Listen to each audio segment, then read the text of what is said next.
Hey, what's up? Welcome to Black Ibis Social Club. It's me, Alexander Constantine, your host, and Fisto. What up, Fisto? Hey, hello. Good afternoon, sir. All right, how are you doing, man? Another beautiful Doing fine. day. Rain's actually stopped for the first time in a while, so this is pretty freaking exciting. We got Yes. our episode 2 that is being live streamed straight to Substack, X, and YouTube. So we shall see Wow. how this works. Let me see. So the way the Substack one works, I cannot pull out my. Let me see. I cannot pull out my my like notes and stuff. So What do you mean? I think you have to go on to like the actual Substack live chat thing, Oh, yeah. and let me see. That All right. doesn't link with the program you're using, does It it? doesn't link with the program because it's kind of like a backyard like ass way kind of to do it, the way I figured out Yeah. to do it. So we're gonna have Oh, to okay, bounce okay. between. I have it muted on the Substack side. It looks like there's 8 people on Substack right now. Hey, what's up, guys? Oh, I Substack, see. Hey, guys. share stack, and then I've got the StreamYard, Yeah. which has I believe people from X, and we will see X and I see. YouTube comments from here. I um, see. I see. So it's so spit yeah, and duct tape is basically how we're making this roll. basically until Substack Nice. decides to be cool and integrate us and everything. But anyways, welcome guys for another episode. I will say before we start, I wanted to do some kind of overall what's going on podcast wise. We were supposed to have a guest, right? I'm not gonna tell you who until we actually it's a final set. But he had some issues come up, some last minute guest added to his like family guests coming over to visit, and so we had to reschedule, which is perfectly fine because we're just for fun, right? And he's going to come back on in a few weeks, and next week we have Jack from Book Club from Hell coming on. We're going to do another live stream with him, live stream slash episode. And if you guys aren't familiar with Book Club from Hell, he's awesome, man. Jack is great, and we're going to talk about his book, The Tower, which is it's a short book. It's really Yes. good. It's a very out there kind of trippy book. You can actually read it if you go pick it up on Amazon right now. You can read it before the next episode. So I think I highly recommend you do because you're supporting another Substack author, a podcaster, and one of our boys, right? Um, Yeah. I did I did do an episode with Jack on Book Club from Hell a few months ago. No, actually, God, it's been a while, man. It was back in like December or something like that, and I did it on not Mircea Eliades. I'm sorry, Mircea Cărtărescu's Solenoid, which is one of my favorite novels of a Romanian. Oh, it was kind of a shit lib, but the actual novel is fantastic. It's a very Kafka-esque, insane trip through a 1980s like Soviet era, well, Ceausescu era Bucharest. It's just a nightmare of a novel. I love it. It's fantastic. It has an amazing ending. Highly recommend it if you've never read it. And I recommend listening to Book Club from Hell and all the books like they cover. It's fantastic. Also, along those notes about books, right? Last week I was a guest on one of the best book podcasts around, and that is Brad Kelly's Method and Madness, right? So I was Yeah, on man. Brad How was Kelly. that? That was How was awesome. I that? mean, we love Brad Kelly. He's one of our Yeah, Brad is fantastic. our boys and stuff, And Yeah. I was on Brad Kelly's Method and Madness to talk about one of my favorite novels of the 20th century, John Fowles' The Magus. The episode was great. It's just like you get to hear me spaz out about this book for about 2 hours, and it's just an outstanding novel. And what he's doing, Brad Kelly, if you guys are not familiar with him, used to be part of the duo that did Art of Darkness, and then he kind of got tired of doing Art of Darkness, decided to move on. He still like it's not all happy, peaceful family, I guess, but he decided to start doing a more in-depth book review as opposed to focusing on the author side of things. And he does Method of Madness where he talks about novels, and he does episodes where he actually analyzes them in depth and then has crazy conversations. It's just an excellent new podcast that just recently started a few months ago. I think the first stuff he did was Moby Dick. And Moby Dick, if you've not read Moby Dick, you're not an American, right? Because Moby Dick might be the greatest American novel when it comes to the classics.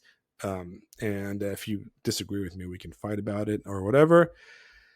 But that's that. So you can listen to that. So next week, we're going to be streaming with Jack. And if you really want to listen to me talk some more, you can go ahead and subscribe to Method and Madness and listen to that episode. And if you really want to listen to me, you can listen to all our episodes, right?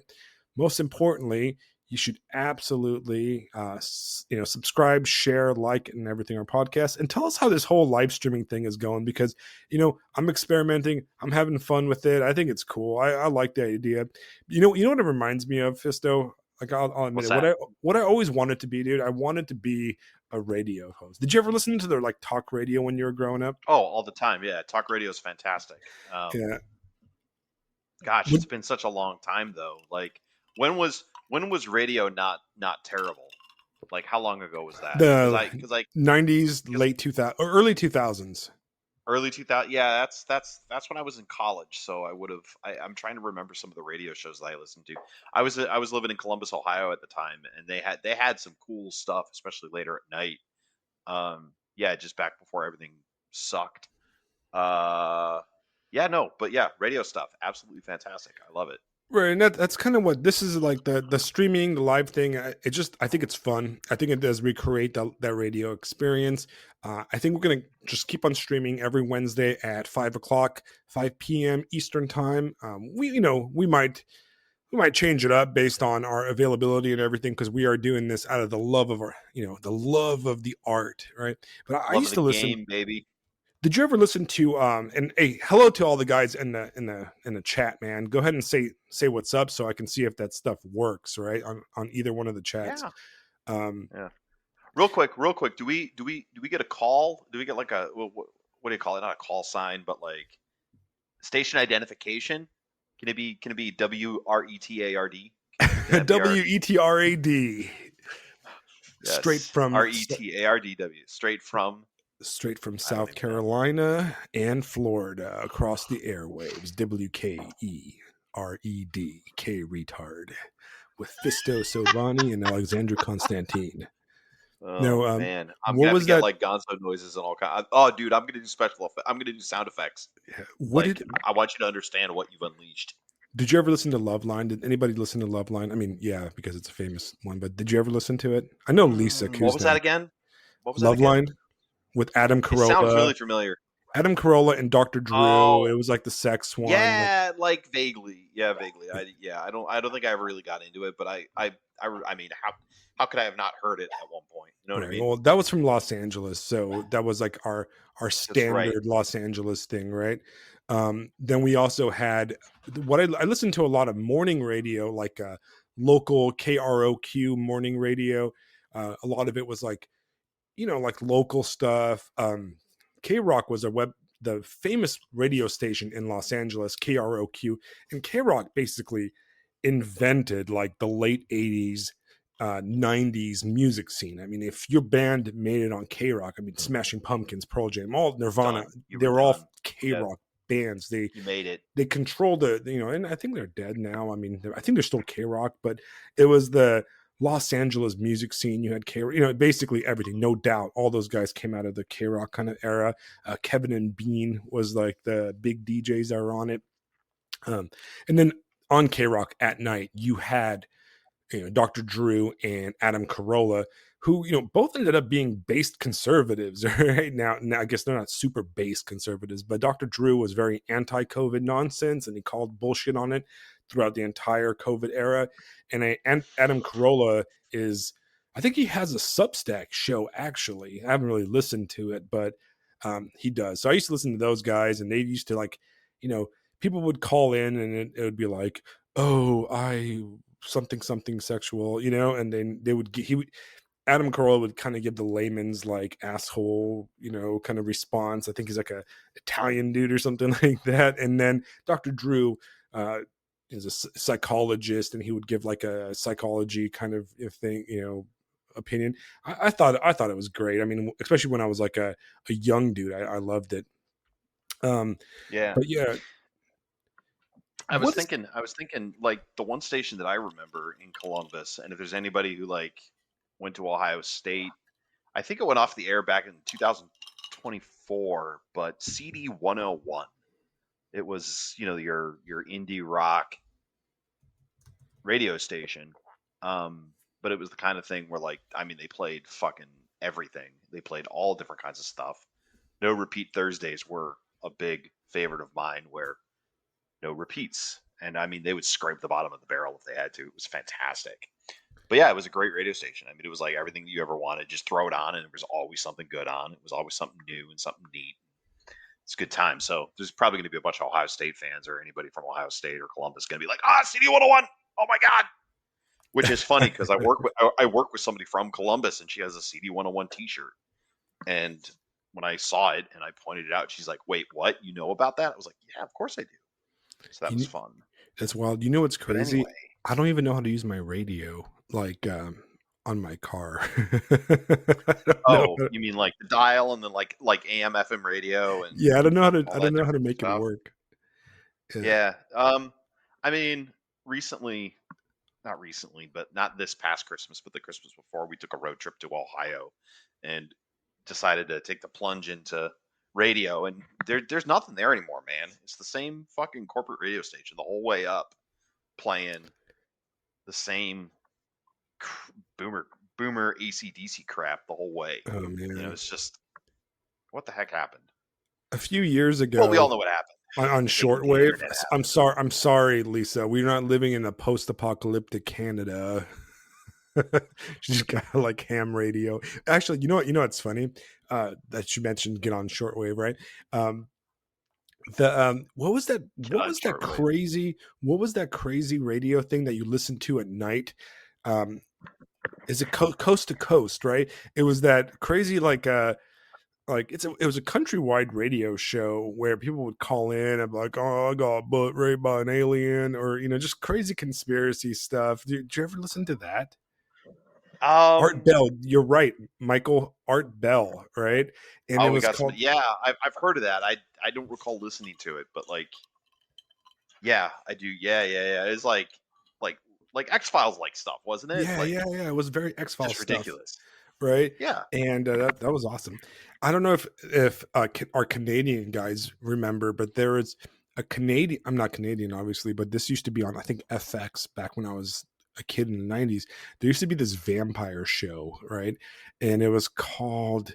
Oh man, it was a show about vampires, right? And like the vampire was a cop, and damn it, I forgot what it was called. Anyways, but one of like the um yeah, that's right. He said X Files stuff What's the and comment? Father Malachi Martin, who would scare the that shit out of you with stories about demons and stuff. Malachi Martin was the guy that wrote the exorcism books. He was a Catholic exorcist guy, right? And basically in that show, Cool. they would get all kinds of like crazy demonologist, occult stuff. It was basically a lot of like Alex Jones stuff before Alex Jones stuff, and Proto Alex Jones. yeah. So there was this vampire show, and I'm sure Lisa knows this, right? And there was this vampire show. It was a Canadian made show, and it was this cop vampire and blah blah blah, and he's like fighting other vampires. But in the show, like there was this kind of like motif where he would drive around, and there was this late night talk show in like that was over the airwaves, and the late night air show like talk show was actually another vampire, and it kind of like narrated the episode. It was really cool, but I forgot what it was called.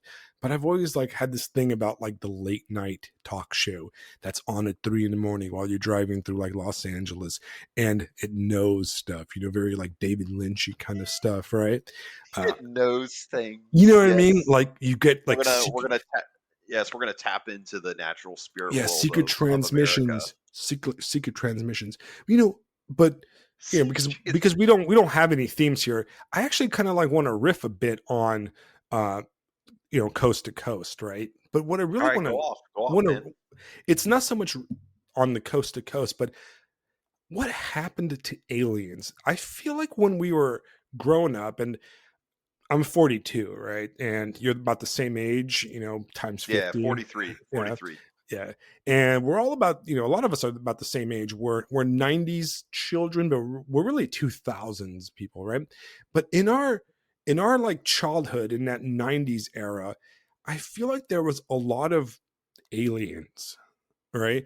There was a lot of like conspiracy like themed stuff. Like we had X-Files. X-Files was like such a big thing, right? You had this X-File thing, and um you had that show Millennium, which was kind of like an offshoot of X Files, but you had a lot Yeah, of these like secret societies, government aliens, Roswell, this whole like vibe of, and that I think started really in probably the mid 80s.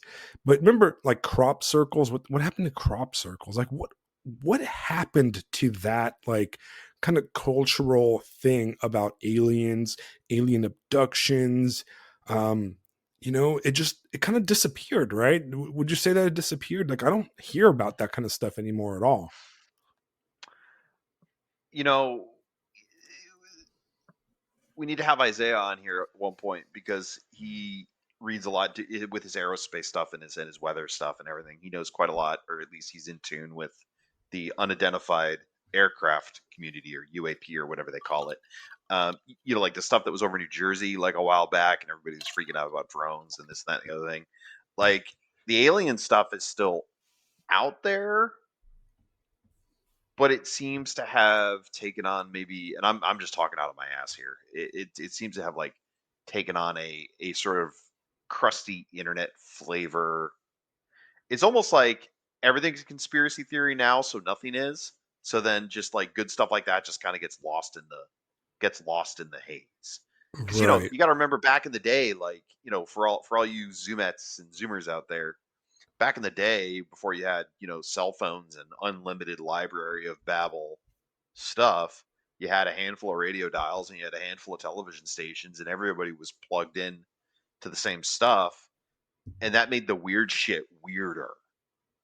Like staying up until 2 in the morning to listen to crazy call in demonology, witchcraft. I mean, like there was very few places you could get there. It's like what you've said before with the creepy guy at the radio, at the record store with the good stuff in the back. You know what I mean? So that would be my thought, is that where it's probably gone is it's just been diluted in the slop of all things. Right. It's gone from aliens to 9/11, 9/11 truthers and flat earthers and things of that nature. It's transmuted into something else, and it's been based on you know Right. Well, the things that have changed in the past few years.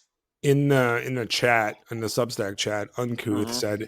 says, I think the Hollywood fake gay programming wanted to get people into Gnosticism. They pushed the alien stuff. Now they push post-apocalyptic zombies, Punisher, etc. And you're right. There's been a very big cultural change from the alien to the post-apocalyptic. The 2000s were very post-apocalyptic in theme. 2010s was very zombie kind of themed. Um, Yeah. yeah, the X-Files era in a way ended with 9/11. I mean, I always had a theory when I was younger that and I loved X-Files. In Los Angeles, X-Files used to come on at like 9 o'clock on Fox every Friday, and I would just Yeah. watch. We used to watch X-Files, right? We used to watch X Files like every night, every Friday. That was the big deal. Everybody loved Mulder. Mulder was like, I loved Mulder. Like when I was in middle school when X Files was like the big thing, right? So I used to always watch X Files. But yeah, it just kind of like dropped off the face of the planet. And you had the whole thing. It wasn't just like kind of the dark alien thing. You also had like the Men in Black thing and Independence Day. It was like a big kind of alien thing going on, Yeah. which just kind of disappeared. And even in Twin Peaks, right? Twin Peaks was very alien themed, right? Yep. It still had a lot of um, when you think about it, it was very alien themed.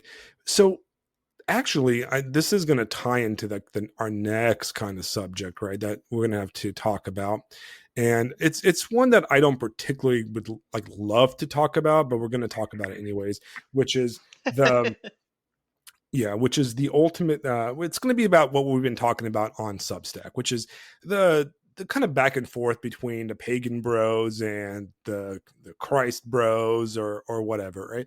And I don't know. I feel like it's my fault. I did not realize that I would get such a stir. Okay, I thought that I was going to reply to Apex's like uh podcast, and then it was going to be like I was going to get a little bit of hate and maybe a little back and forth. I didn't realize it was going to be this week-long thing that has not ended, to where other people are commenting on the commenting, and I've completely like lost track of everything. And I'm sitting here, I'm like, oh my gosh, that's all I'm doing, and one of the things, and I'm going to tie into the alien thing, okay, because it has a lot to do with the Okay, alien thing, in my opinion, right? So, one of the things that I'm we do tracking. need to talk. So, for all listeners, if you're listening to me and you're reading my stuff and you know all this stuff, is that I am an Orthodox Christian. Okay. I am an Orthodox Christian. I was baptized as an Orthodox Christian in 1983, right? So I was a little bit baby. So I'm not an ortho bro because I was born into it, right? I guess, Free range organic Orthodox. That's right. what I'm a you are. free range organic Orthodox, right? Yeah. But Yes. like if you've listened to the podcast in the past, I've kind of like I haven't gone into great detail, but I have like mentioned my return to the church, and it was a long story, a long process, and I I flirted with atheism, and uh, I flirted pretty hard with atheism. Where I considered myself quite a hardcore atheist, and I'm not talking about a Reddit atheist. Okay, so let me give you a kind of example where my atheism was. I Sure. bought Christopher Hitchens' "God Is Not Great" the day it came out in hardcover. All right, Wow. um, I didn't like discover like I was reading those guys before their seminal books that made it. And there is a trend, whether it's in Orthodoxy or in Roman Catholicism, in commenters, I mean, that don't like people talking about this kind of stuff, that are not huge, or they don't like online apologetics or online conversations. And to a certain degree, I agree with them. I think that the ortho bro kind of vibe is very negative. Um, I'm iffy on Jay Dyer, if you guys want to be honest, because Jay Dyer has to be mentioned. Okay, I've read his books. I discovered Jay Dyer not through the Orthodox stuff he does, but I discovered it through his film analysis. I read his. Um, I was curious about his film analysis on Twin Peaks and on what do you call it? Um, what do you do? The Kubrick movie. I can't, I'm like mind blanking right now. Eyes Wide Uh. Shut, right? Oh. And Okay. there's he's not he talks about a book a lot, but that what kind of led me into finding Jay Dyer was this book um, about Hollywood and about like the different like MK Ultra stuff going on in Hollywood in the 60s and early 70s and Charles Manson stuff. I was in his mood many years ago, and I kind of like that sort of led me to Jay Dyer, and oh, he's Orthodox and he just discovered it, and he's very brash and like anyways, a lot of people in the Orthodox world, and I'm talking when I say the Orthodox world, I'm talking about like real life people, not people on the Orthodox internet, do not like Jay Dyer, okay, or do not like the way he presents himself and like what you'd consider the ortho bro thing. Now, I tend to agree with them. I feel like uh, being an Orthodox Christian is about participation, and you can't just talk about it online. You have to go to church. You have to go to have to go to liturgy. You have to go to vespers. You have to do all that stuff, right? But and here's where I have kind of a caveat and why I think that we should talk about our religious beliefs, from a perspective where we absolutely start by saying, I am not a priest. I am not a catechist. I am not a bishop. I have no permission to do this. I'm doing it. This is my opinion, Alexandra Yeah. Constantine's opinion, and nobody else's, Yeah. right? And I'm a guy everything talking. Deal with it. Right. And everything I am saying, please do not take as dogma or gospel. Run every idea. If I present an idea, I'm often exploring it for myself. So please run it by your priest if you think that it has some kind of theological merit or whatever. But I'm not. I am a Substack philosopher. Okay.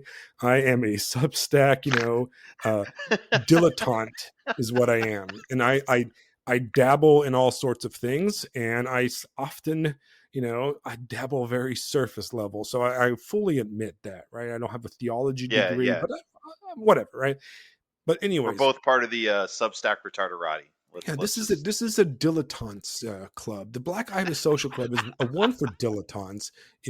Once we we slither through. But anyways, I watched I watched The Atheist. Yeah, Uncouth said Substackistanian theology is its own thing. It absolutely is, right? I am a who, who Substackistanian said that? Who said that? Uncouth. If you bounce between StreamYard and Spot on. open a tab with Oh, you know what? That's how good I am at this game because you're right. you I can could just bounce click between the two. live. I Yeah, could click live and then there pause you it. go, and then mute it on Substack, and you can hear both. Anyways, oh Yeah, then I gosh, can just have an echo in my mind. That's fantastic. you All guys, right. Fisto is a boomer. Okay, you're a spiritual boomer. But anyways, There we go. so Substack is my soapbox, all right, and I am just an insane person ranting. Okay, so that's all, you have to take it as that. Yeah. But Yeah. for all of us, and I think a lot of us have grown up with this, we grew up through the atheist debates, right? And we saw the atheist debates, and we saw how the new atheists, the Richard Dawkins, the Christopher Hitchens, and Sam Harris, who was the shittiest of all of them, dude. That guy was a Oh, retard, like all the jeez. time. I remember I read his book because a friend of mine gave it to me. I was like a senior in high school. I was like, this dude's retarded, yoga shit and all this nonsense. Get fucking the trash, right? He was my least favorite of those guys. But the whole I was in my atheist days, I was a fan of Christopher Hitchens. I felt like he was an intellectual. He was a sophisticated. He was an aesthete. He had very deep respect for the Bible, specifically the King James Bible. He was an intellectual man, and he had vibes, and that's really what matters, right? The guy had vibes, right? And Yeah. you know, so but we all watched those guys just demolish the Protestants, right? They just demolished the Protestants. And I'm going to tell you, right, like I'm going to tell you this, and a lot of the Zoomers are not going to believe this, right? So I grew up in Southern California. I grew up in probably one of the most liberal places in the country, right? Southern California, right? I was, 15 minutes from the Hollywood sign, if you want to be precise. I grew up, you know, um, there, right? Just there. Like you can't. I think the more liberal places than where I grew up would be like San Francisco or maybe New York. To be honest, right? Anyways, Hmm. growing up in the late '90s and the early 2000s, a lot of people were Christians. All right. And when I would tell people, yeah, I'm an atheist, they would want to fight me, not fight me, but argue with me. And in Yeah. my in my liberal sensibilities friend group, because I did not have any conservative friends. Geez, we didn't conservatives. That's what Hicks over there did. They're that's George Bush. Like those kind of guys. We didn't roll with those guys. We were sophisticated liberals in the year 2002, right? And almost everybody was a Christian now. Like I remember I used to sit there and argue with my liberal friends about religion, and I would try to Reddit one up them, but this is even before Reddit existed. And I was in the minority as a non-believer. You'd meet some people, but definitely I feel like we're in the minority. And once the internet became the thing for normies and you started to have the atheist versus Protestant thing, the Protestants that went up against these atheists got wrecked. Got wrecked. All right. Let's just be honest. Got wrecked.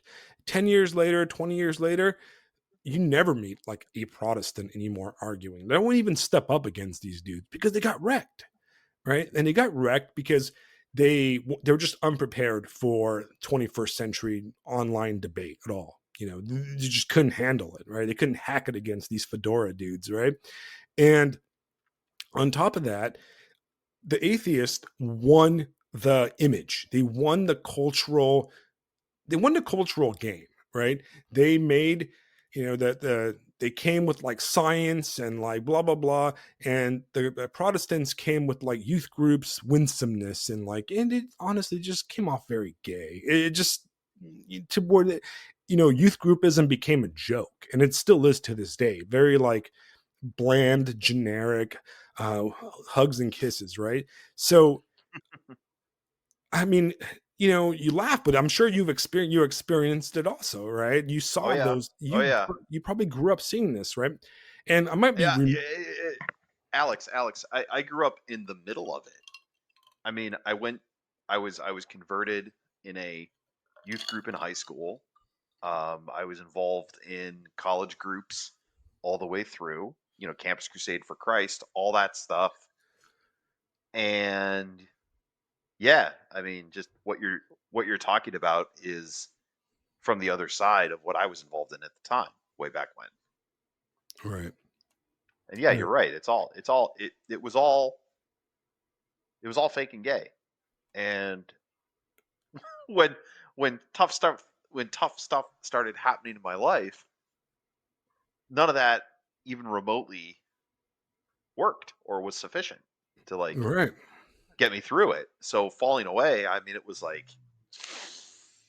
right, it was and like Doublemint gum. The flavor ran out. I mean, right, and that's and that's that's really all that stuff was.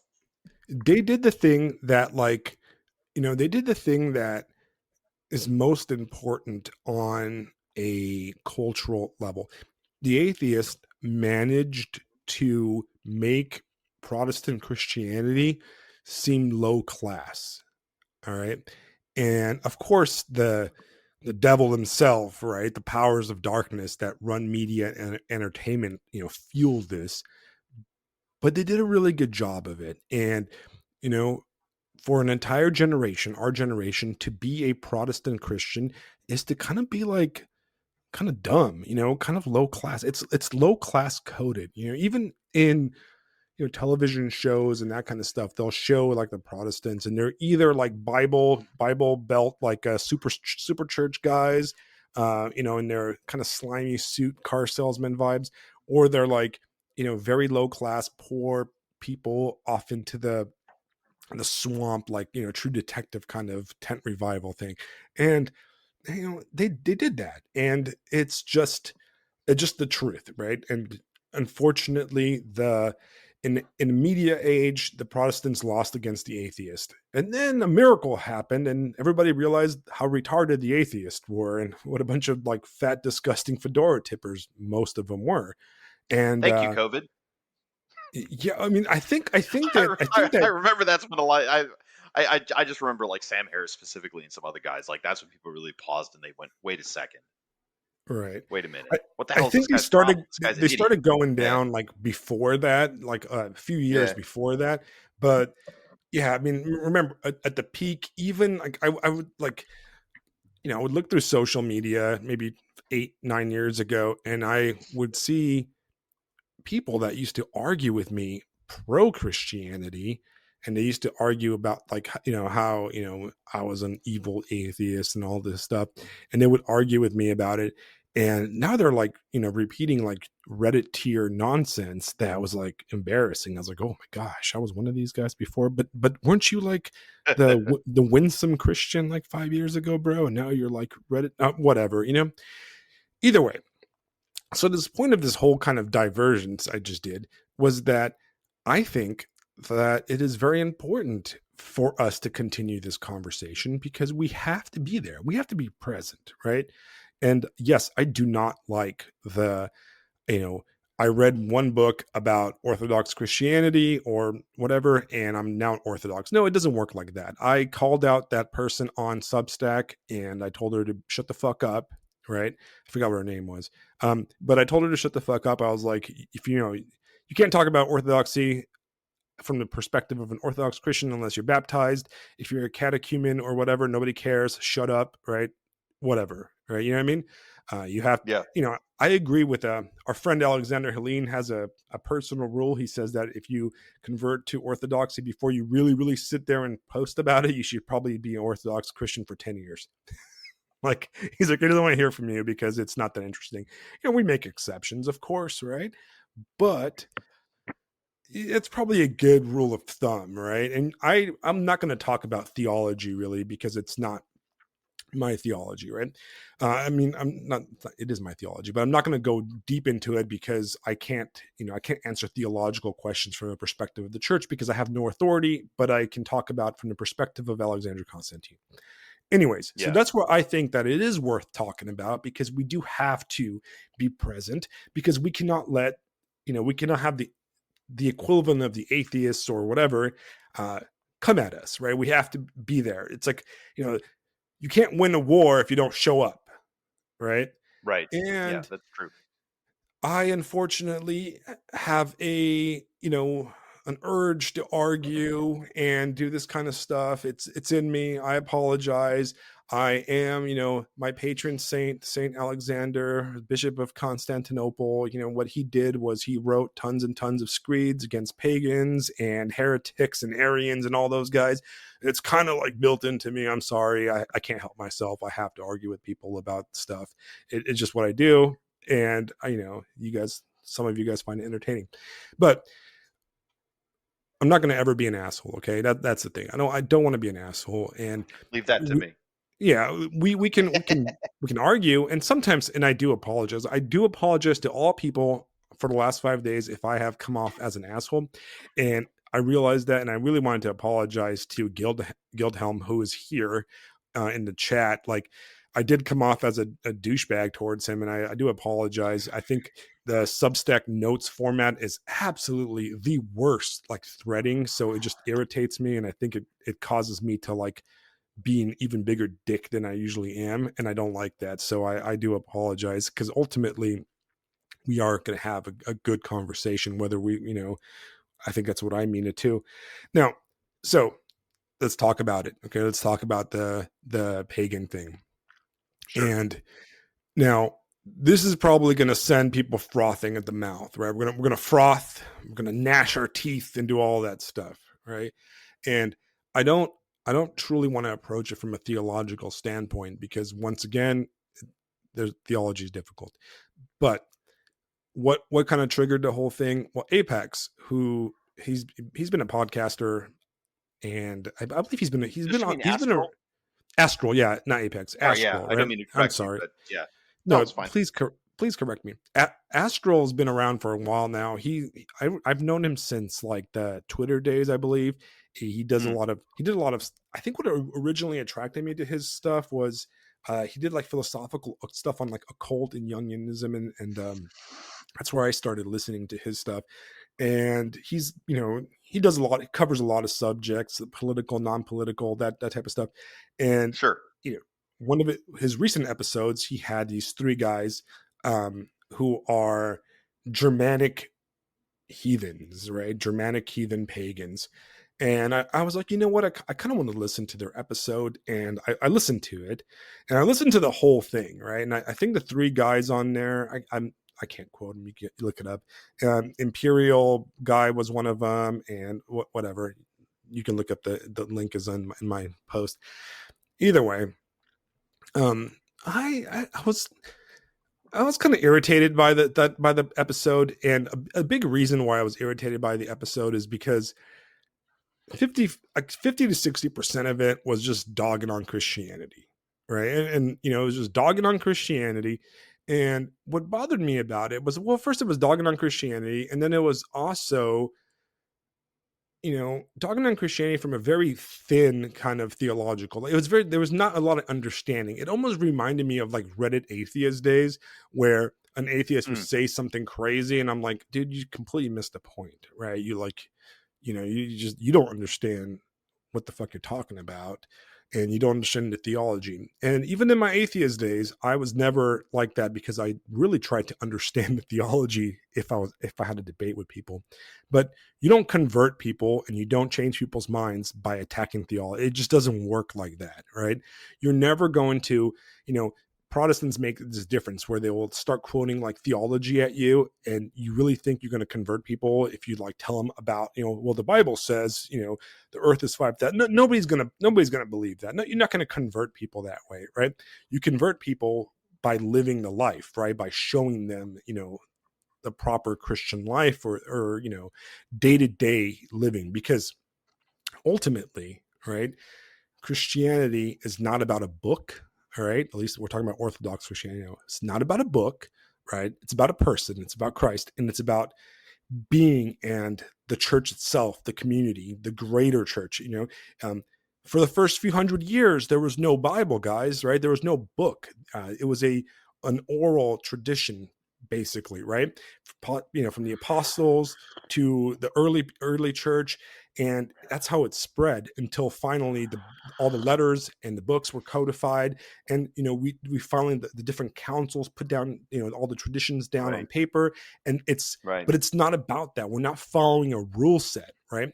So when you're an atheist or a non-Christian and you start quoting, well, back in the Old Testament, God said, you're wasting your time, because that's not how we look at the Old Testament, right? But this is not about Christianity. And this is kind of why I've been frustrated about this whole conversation, right? Because it's very simple, right? I want to know what pagans believe, right? I want to understand why you believe that and what you believe, right? And there's only one person out of all like the hundreds of commenters that either engaged with me or attacked me or posted, crazy, blasphemous nonsense, right? Only one person really took the time to do that, and that was, Guildhelm.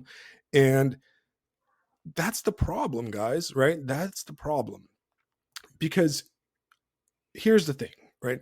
You guys know that I'm an Orthodox Christian, right? You guys know that. That's something I know, right? So what does that mean? Well, I can read to you the Nicene Creed, right? The Nicene Creed has been the same creed for over 1,000 years, right? We repeat it during liturgy every Sunday, right? Yep. Fisto, Yep. you repeat the Nicene Creed, correct? Right? Yeah. Yeah. Our The Roman Nicene Catholic. Creed and the Lord's Prayer. Those are the two bits that I know, and I get very excited when those comes up because I go, "Oh, I know this part." Right. And the Roman Catholics repeat the Nicene Creed a little bit differently, which kind of led to the schism, but whatever, right? So fundamentally, you can take the Nicene Creed from top to bottom, right? And that will tell you exactly what we believe, right? Right. Absolutely. You can say, hey, what do you believe? And I can tell you the Nicene Creed, and there it is. You got it. That is the basics of my belief, right? You have a complete theological and practical outline of exactly what I believe. And to be honest, the Lord's Prayer, God have mercy on me, a sinner, Jesus Christ, Son of God, have mercy on me, a sinner. That really is that's Christianity right there. Like you don't, Yeah. you shouldn't need more than that, right? But the Nicene Yeah. Creed is a fantastic, complete breakdown that adds some theological, dogmatic points to it, like the Trinity, and that we are waiting for, that the resurrection happened, and we're waiting for, right? It's just all there, right? And if you are interested in getting more dogmatic and more theological, from the birth of the Orthodox Church all the way to today, you can read everything from the Desert Fathers writings. You can read the entirety of the councils, right? We've had councils, where they spent years, fighting amongst each other, arguing, debating, and through the Holy Spirit, they came to agreement against different heresies, and solidified it. And through the Holy Spirit, they got the wisdom to put it all down, and it's all there. You can buy it on a book on Kindle and read it, and you can know deep theological arguments that we've had as a church for over 1,000 years, right? You can read about every single council, right? 7 of them, right? 7 big ones. You can read about tons of theological writings and homilies from the church fathers, from different saints throughout the last millennia, right? You can read tons of philosophical and theological writings from current day theologians, right? Of all sorts, everything, living and and deceased, like Father Seraphim Rose, and it's an endless. You can spend the next 30 years of your life just reading theological and practical philosophy of the Orthodox Church, right? So, Yeah. in a way, there's an easy entrance into the church, right? Initially, and it's not that easy, guys, to be honest. Right? As Fisto, as you're finding out, it's a little bit on the harder Yeah. side, right? But you're welcomed to come in. But you will Well, I'd find, say I would say it's on the harder side. The phrase I would use is it's on the serious side. And what I mean by that is the barrier to entry for Christianity is extremely low. God have mercy on me, I'm a sinner. Like that's it. right, The skill ceiling is unlimited. That's the flip side of it that I think maybe a lot of people don't understand, or a lot of people maybe don't get right off the bat. Getting in the door is easy. All right, getting in the door is on purposely easy. But if you are truly doing it, then you have plenty to do for the rest of your life and the life to come hereafter. So, right, boom, there you go. Don't worry about it. right. So, like I said, we're not getting into direct apologetics of the church here because that's not the point. The point is that if you're interested, my positions, right? Right. Yeah. And it is easily, Googleable. Googleable, I guess is that a word? Googleable, right? Either way, you can It's go not to, difficult to find. Yeah, this is yeah, not go to a hotel, grab the Bible that's in the I'm kidding, but yeah, it's not difficult to find. right. So that's kind of what my point is. All right. Now the problem with the pagan debate, right, is that it is difficult to figure out exactly what people mean by pagan, right? And first of all, I started my essay, and it wasn't even really an essay. It's more like random thoughts I had at 3 a.m. because that's what time it was when I wrote it. And the point was that, like, okay, I've met pagans before, right? I have. Have you ever met pagans before, Fisto? I don't know, honestly. I've certainly run into people who claimed that they were pagan, but Yeah, I've in met. much the some way, in much the some way it's in much the same way that someone says, "I prefer Italian food." Right. I have no idea if there's any actual legitimate religious practice in there. So, Right. So I to be met honest, I have pagans. no idea. I met people that called themselves pagans, and there were, and also in California, and there were, Well, see, you're out in California. They probably were actually pagans. I'm in fucking Ohio. yeah, All but right, they're the like I'm pagans pagan because I went shopping down at Hot Topic. yeah, but Like the that's pagans I that's met weren't cool. Okay, they weren't based. Okay, they weren't all right, based. Okay. they were basically furry degenerates. All right, they're like Oh no. Renaissance fair people, Oh and no. Oh I no. met a pagan once at a party, and she told me that she worships trees, and she hugged the tree, and she started crying, and they're into Oh like group no. sex orgies and drugs, Oh no. and they're all more liberal. They're basically blue-haired shit libs before that was a thing, right? That's Right. you know, or the dudes that walk around with pentagrams hanging from their neck, and they're just perverts. To be honest, a lot of them are just perverts, right? Like the dude. So basically, smelly liberals is basically Well, like there were well, like, smelly hippies. yeah, there were no, I wouldn't even say they were hippies. They were like Renaissance fair people. And if you ever gone to a Renaissance fair, there was Oh yeah. like it's a Oh yeah. den. It's a I know the den of type. I sin. know the It's a type. den of sin. Yeah. Like Oh, there's something about it where it was like, it like there's a lot of overlap between the Renaissance fair crowd, furry conventions, World of Warcraft, yeah. and The the only old god present there is body odor. yeah. That's the only god that is worshipped and things like that. Right, right.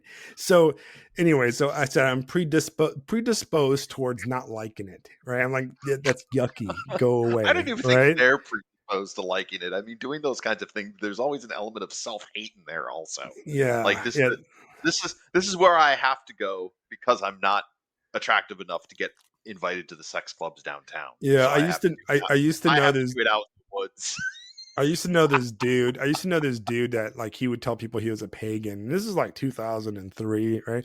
And he used to sit around a coffee shop and he had this like pentagram. He used to wear all black, but it was always like that faded black because his mom bleached it in the washer kind of thing.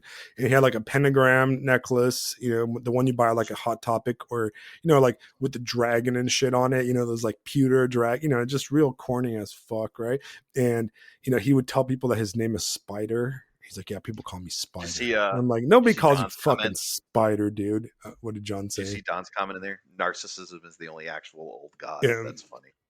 yeah. That's good. And yeah, so Spider over here, he Anyway, he would he would just he would sit there and read like he was a Satanist one day, and then he was like a Wiccan the next day, and he was a Lovecraftian worshiper of the old god. Just this guy was a dork, what he really was, and it's just like he did it to pick up on chicks, and he only picked yeah, up the really damaged goth chicks, like the really damaged ones, the ones that come with like, BPD baby, let's go. yeah, straight up BPD type stuff. And it was Yeah, cool, I right. hung out with them, but like, but this is what I always, connected paganism to, right?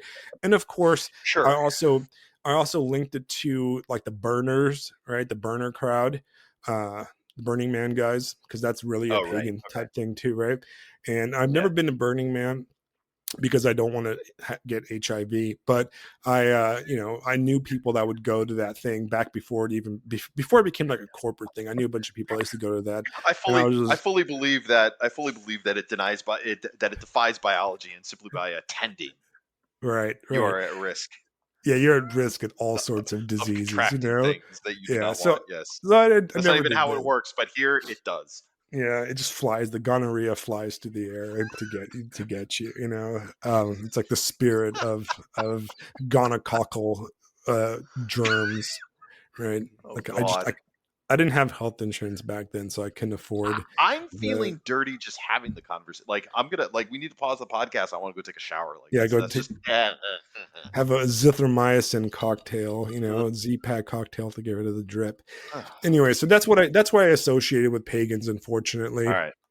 Yeah, right? it is what it is. And but ultimately, I started off saying that like I don't think it's a bad thing. How we talked in the past, we talked about how we live in a desacralized, disenchanted world, right? And I kind of like the fact that we're not having an Orthodox or a Roman Catholic versus atheist debate. I mean, there's not been one atheist really, maybe one that's chimed in. It's like they've gone extinct, right? And Well, that the atheists are the ones screaming about Trump and calling everybody fascist.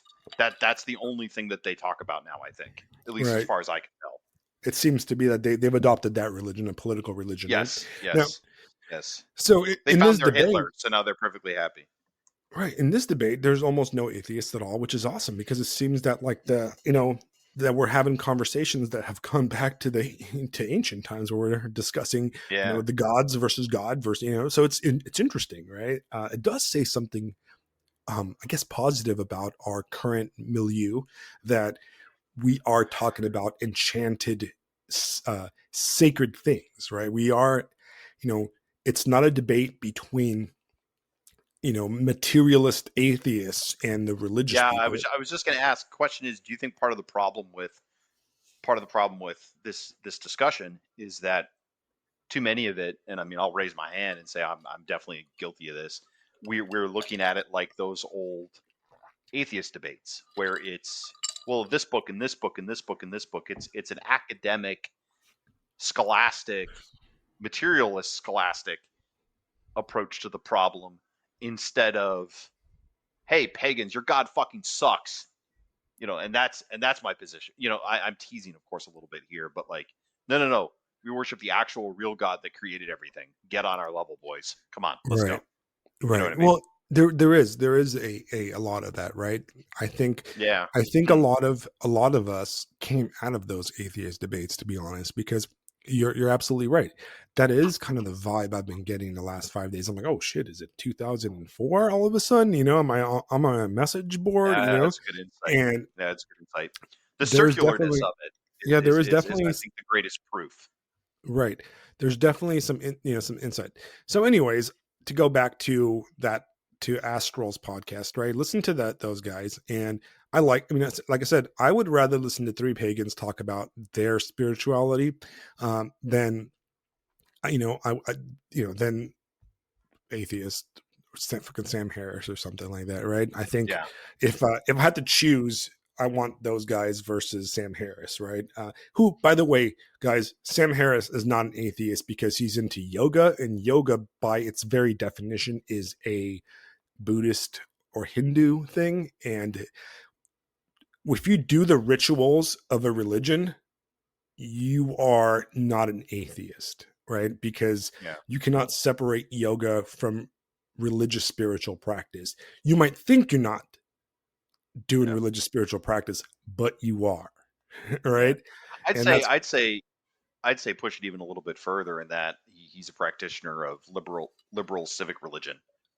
You know, you've got a chronic case of TDS, right, and it's these people treated all. I mean, my gosh, the whole liberal woke, all that stuff. It is de facto popular religion. That's all that is right, in a lot of ways. So I mean, to say that these people all were atheists, no, that's just one of the words that your particular sect uses to signal to the other cult members and the other sect members that you belong. It's not even proper atheism. But anyway, right, right. So, so after listening to the podcast, and it was interesting, but yeah, the first question that I really had was like, well, okay, you're a pagan. Well, what does pagan mean, right? I mean, right, words have meaning, guys, right? Like, yeah, I understand that we can, look, I know what you mean, right? I'm not retarded, all right? I understand what you mean. Okay? When those guys are saying pagans, Germanic, trust me, I am well read on what it means, right? So in a way I right, am playing coy when I say this, but once again, words have meanings, right? So what is a pagan? Well, a pagan is somebody that doesn't believe in the Abrahamic God, right?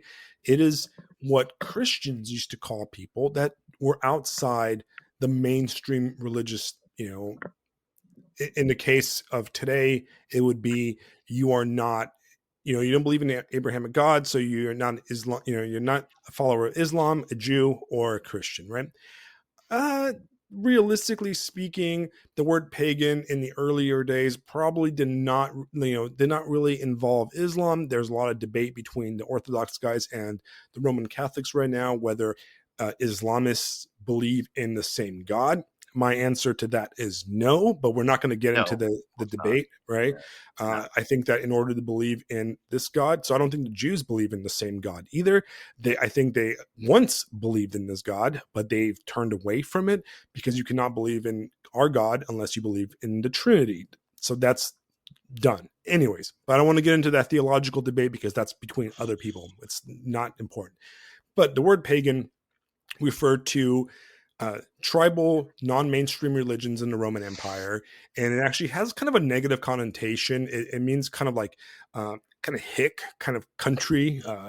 It comes from the word paganus, right, which would translate to a simple person, right? Like hey hick, hillbilly, and that's what the late era Christians used to refer to, the believers. Now, this is a broad term, right?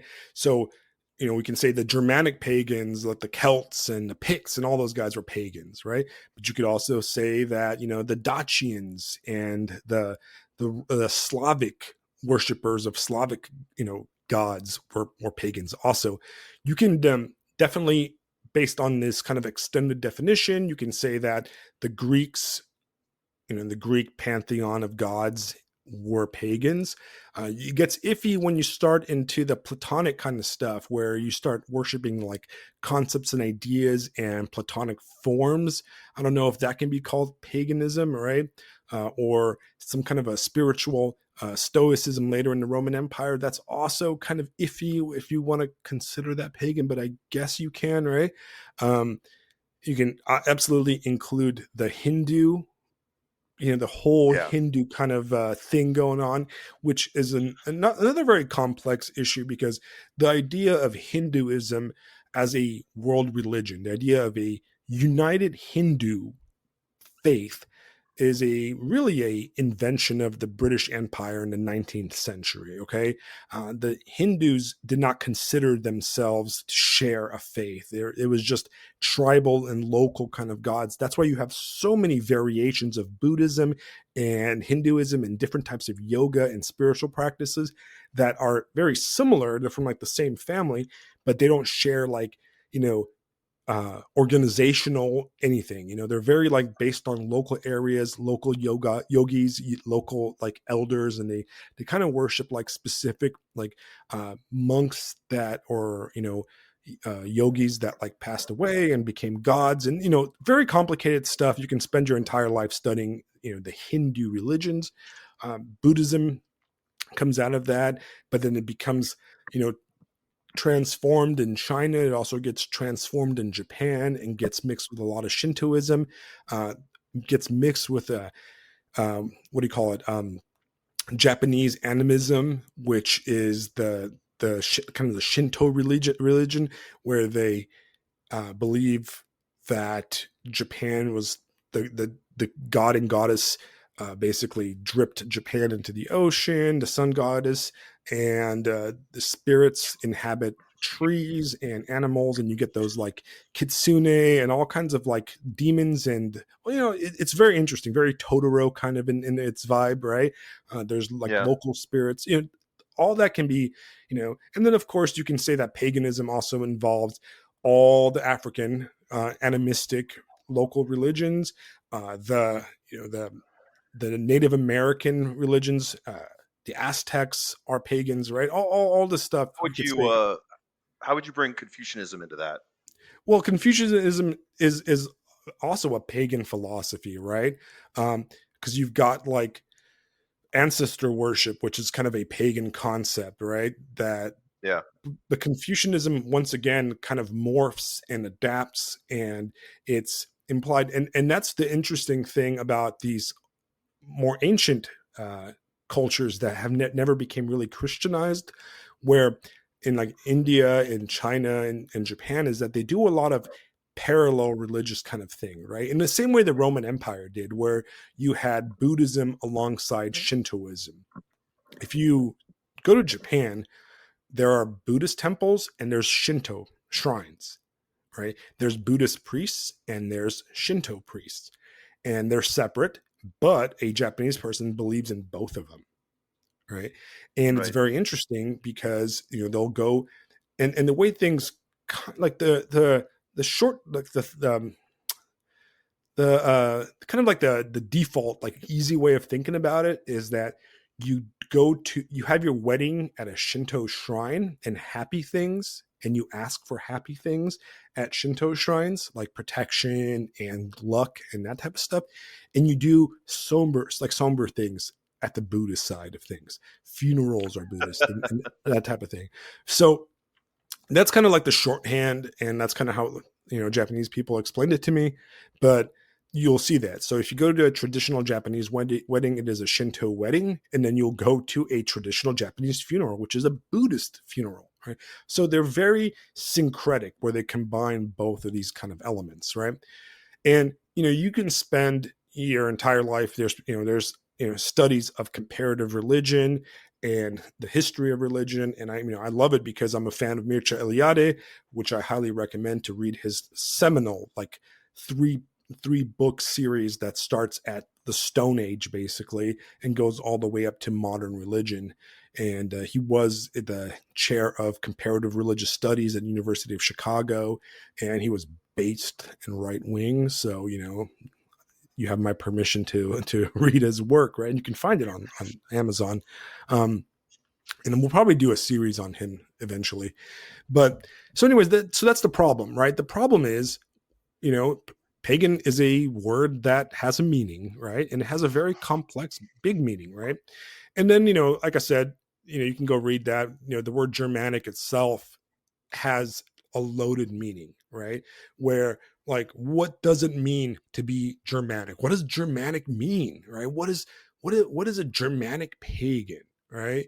And the problem is the word Germanic itself is not a word that the Germanic tribes called themselves, Right. right? Because Yep. Germanic, just like the word pagan, is a Latin word. It's what the Romans called the Germanic people, right? Which were a, wide variety of tribes, So that doesn't really tell us much, right? From a historical perspective, because we've read Tacticus and we've read Julius Caesar and we know the archaeology, right? You and I know what Germanic means because, well, there you go. Like, we're not retarded and we understand, the archaeological and historical basis for these things, right? But Right. the Germanic tribes didn't call themselves Germanic, and we don't know what they called themselves, right? Um, until much later. And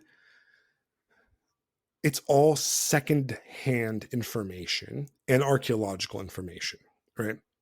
So there's that. So what does it mean, right? I don't know, right? Like, when you say Germanic pagan to somebody, or I'm a pagan, well, what the fuck does that mean, right? So you have to contrast that with, hey, I'm an Orthodox Christian. There's a very one has, you go, oh, okay, I understand what you mean. I might not be familiar with it, but I can go read the creed and I can read everything and I got it, right? When somebody says Right. pagan, I don't know what you mean, right? And that's fair, right? You can think of, like I said, if the first thought in my head when somebody says pagan is, oh, so you're into like crystal magic and tarot cards, well, that's correct, right? Because people that are into that call themselves pagans, right? Right? Would I be wrong? No, No, I'm not wrong, right? I So don't think so. that's why we need to have differentiations of these terminologies, right?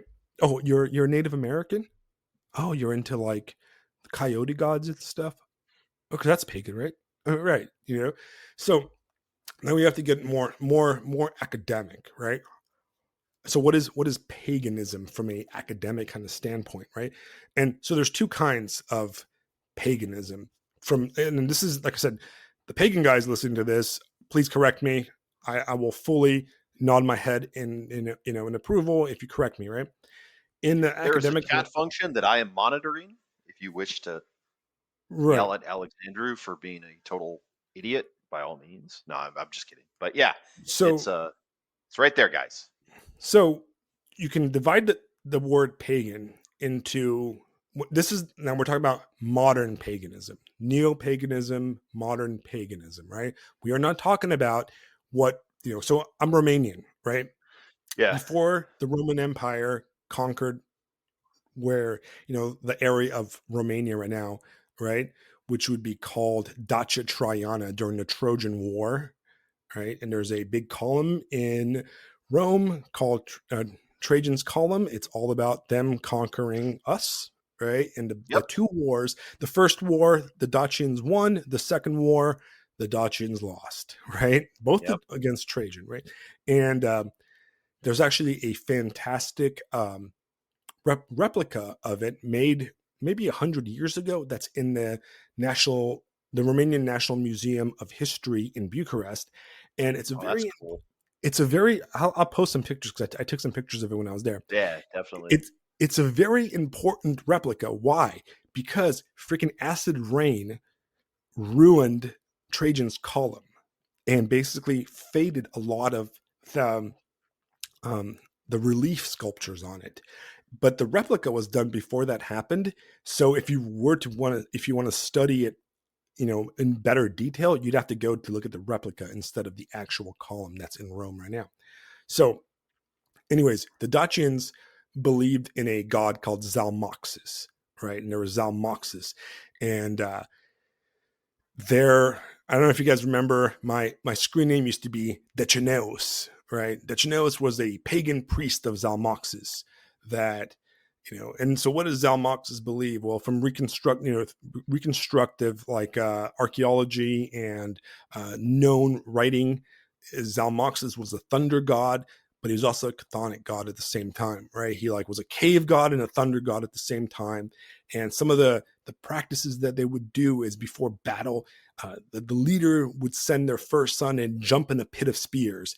And if he died quickly in this pit of spears that he threw himself on, right, the battle would be good. If he suffered and thrashed, and that would be a bad sign, right? So this is the kind of stuff that the Dacians supposedly did based on and eventually Romania was conquered by the Romans. That's why it's called Romania. That's why we speak a Latin language instead of a Slavic language, right? So Yep. we still have Dacian words in our language, and there's a lot of like ruins left over from that area. Some of the oldest ruins in Europe that you can find. It's fascinating stuff if you're into Eastern European history. Um, and I'm going to go back to Dacia because there's some interesting things into the Dacian modern day paganism also. But and then Romania became Christianized according to tradition, right? Because the records weren't fantastic back then. Um, they have, Dacia was, Romania was Christianized by Luke, I believe, St. Luke. And it was very early on in the second, late first century, early second century. There's archaeological Christian artifacts from very, very early on in what used to be Dacia and Dacia Romana, which is what they would call it, right? So, anyways, that's paganism, right? So that's ancient paganism. So now There you go. we have a huge break, right? We have a huge break, Yeah. and that's kind of what we need to skip. We skip to the regular break, right? And we are talking about modern neo-paganism. So when you look at modern neo-paganism, you look at two branches of it, right? And it's called eclectic paganism and reconstructive paganism, right? So eclectic paganism is like our buddy, our previous guest on the podcast, right? You're talking about Uh, Hunter, right? Talk about Hunter, right? He's an Yeah. Eclectic paganism. eclectic paganism, and that is people that take a very undogmatic stance, right? And they basically are not reconstructing paganism. So a good example of that would be Wicca. Wicca takes some elements of past ancient worship, right? A lot of it is supposed, right? Like a lot of Druidism and that kind of stuff, right? And they've invented a new religion whole cloth, right? Like, Yeah. and I Wicca's have a question. sure.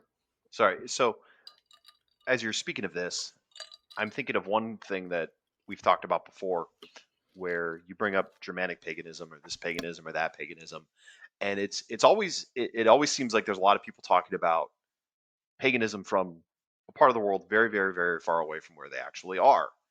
Which maybe I'm getting ahead of ourselves here a little bit, but you know, in the United States and in America, where it seems most of our listeners are, and most of the people who are having this discussion tend to be North America, I think.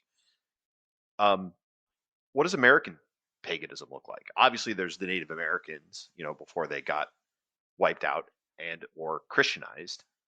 But I'm thinking about Hunter, and I'm thinking about some of the other guys I talked to, and it seems like the social orders or the Masonic lodges, the occult sort of groups that grew up out of the Enlightenment United States. It seems to be that's the closest thing to what I might consider some sort of American type paganism, because it's like, what do people from Ohio believe? It's not going to be the same as someone in Dacia, for example. We're going to have different views on things and different natural spirits and things of this and that in the nature. If we're taking the pagan way of looking at the world, properly. Am I off on Right. that, or what do you No, think? no, no. You're Like, you're not, because what that's a what point that is I actually asked and I later. yeah, and I mean, part of it is a lot. No one seems to ever really wrestle with the fact that a lot of us are new here. I mean, I'm from one of the oldest families in North America that could trace back to 1638. And if you want to talk about any kind of quote unquote, what's the natural religion of my family? Well, it's Puritanism. For better or worse, but that's what we've believed as we spread and literally grew up out of the land, you know? So I don't know. What do you think Right. about that? No, well, yeah, that's actually a huge point, right? And that's like, it's like, why go back to Europe? You know, and I have an answer for that, and I'll get to it, right? Okay. Because there's a practical reason why One they're doing this. To be honest, Yeah. right? One more thing I want to bring up too is that it strikes me that there's probably quite a few Protestant sects that could be properly considered American quote unquote civic, religion or paganism. Mormonism Mormons, Mormons comes up, are and then absolutely, also I think Pentecostalism, absolutely some of the stuff that got started in California and like all that kind of stuff, like that is Christianity practiced in a way that I think is probably very foreign to a lot of more traditional Christians, such as yourself. right, But anyway, absolutely, absolutely. So, and I want to get through these key points real fast, like yeah, yeah, setting yeah. the Sorry. background, because I definitely want to talk about that. I want to talk about things I Let's did get into not there. talk in that Okay. essay, right? So, eclectic paganism would be Wicca, Thelema. If you're not familiar with Thelema is the religion that was invented by Aleister Crowley. A lot of the comes out of like the historical background is like late Renaissance, early Enlightenment alchemy, and a lot of 19th century occultist stuff comes out of that. You have there inside of the Inklings and Tolkien's and C.S. Lewis's crowd. You had an occultist, right? I forgot his name, right? Want somebody to check and remind me of his name. The occultist Inkling, and he was interesting, but it was definitely eclectic paganism or eclectic occultism, right? And Mm, you can throw in all the new age movements and all that stuff inside of the eclectic paganism.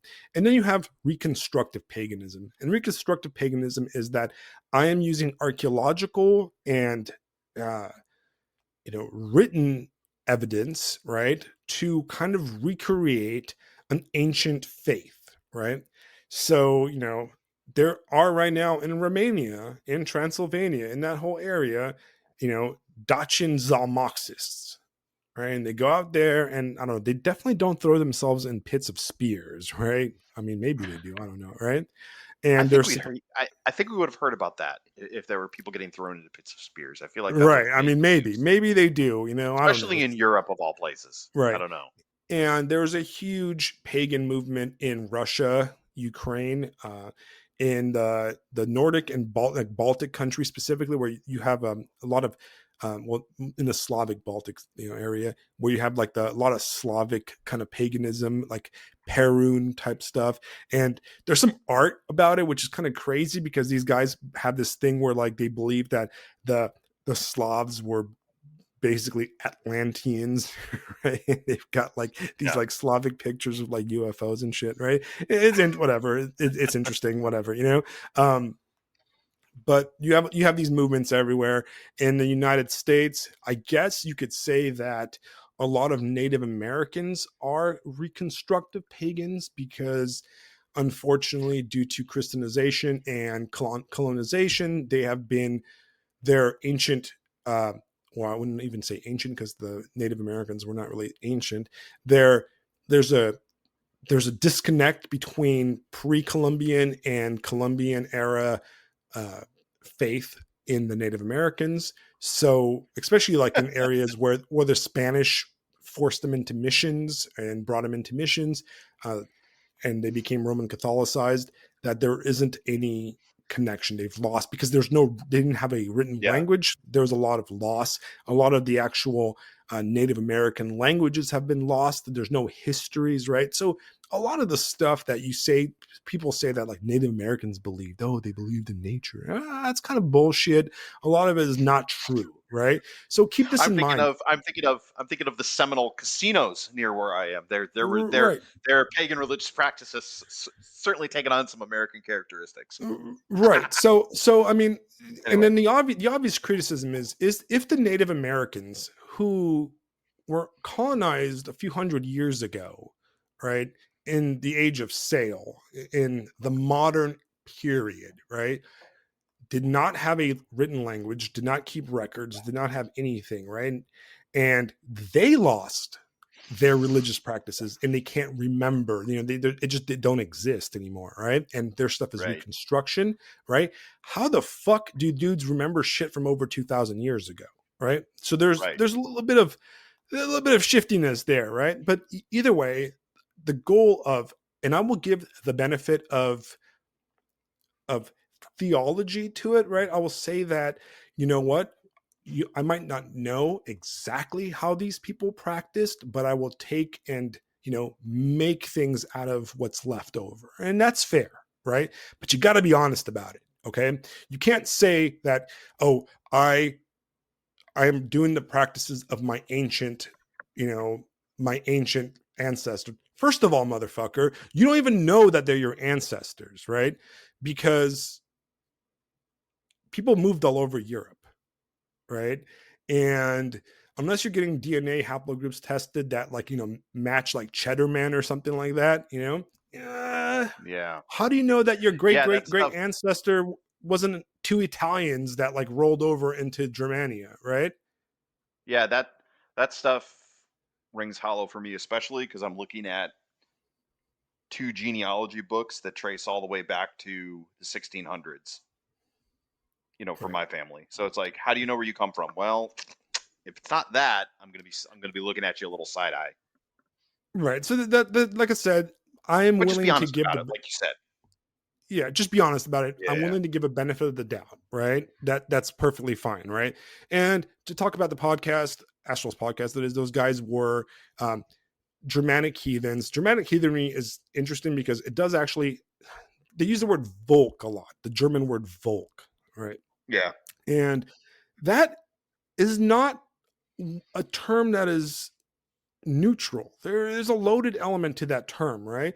And it really comes out of 19th century, like a romantic era, that was adopted by, Germans, Austrians in that area, to kind of,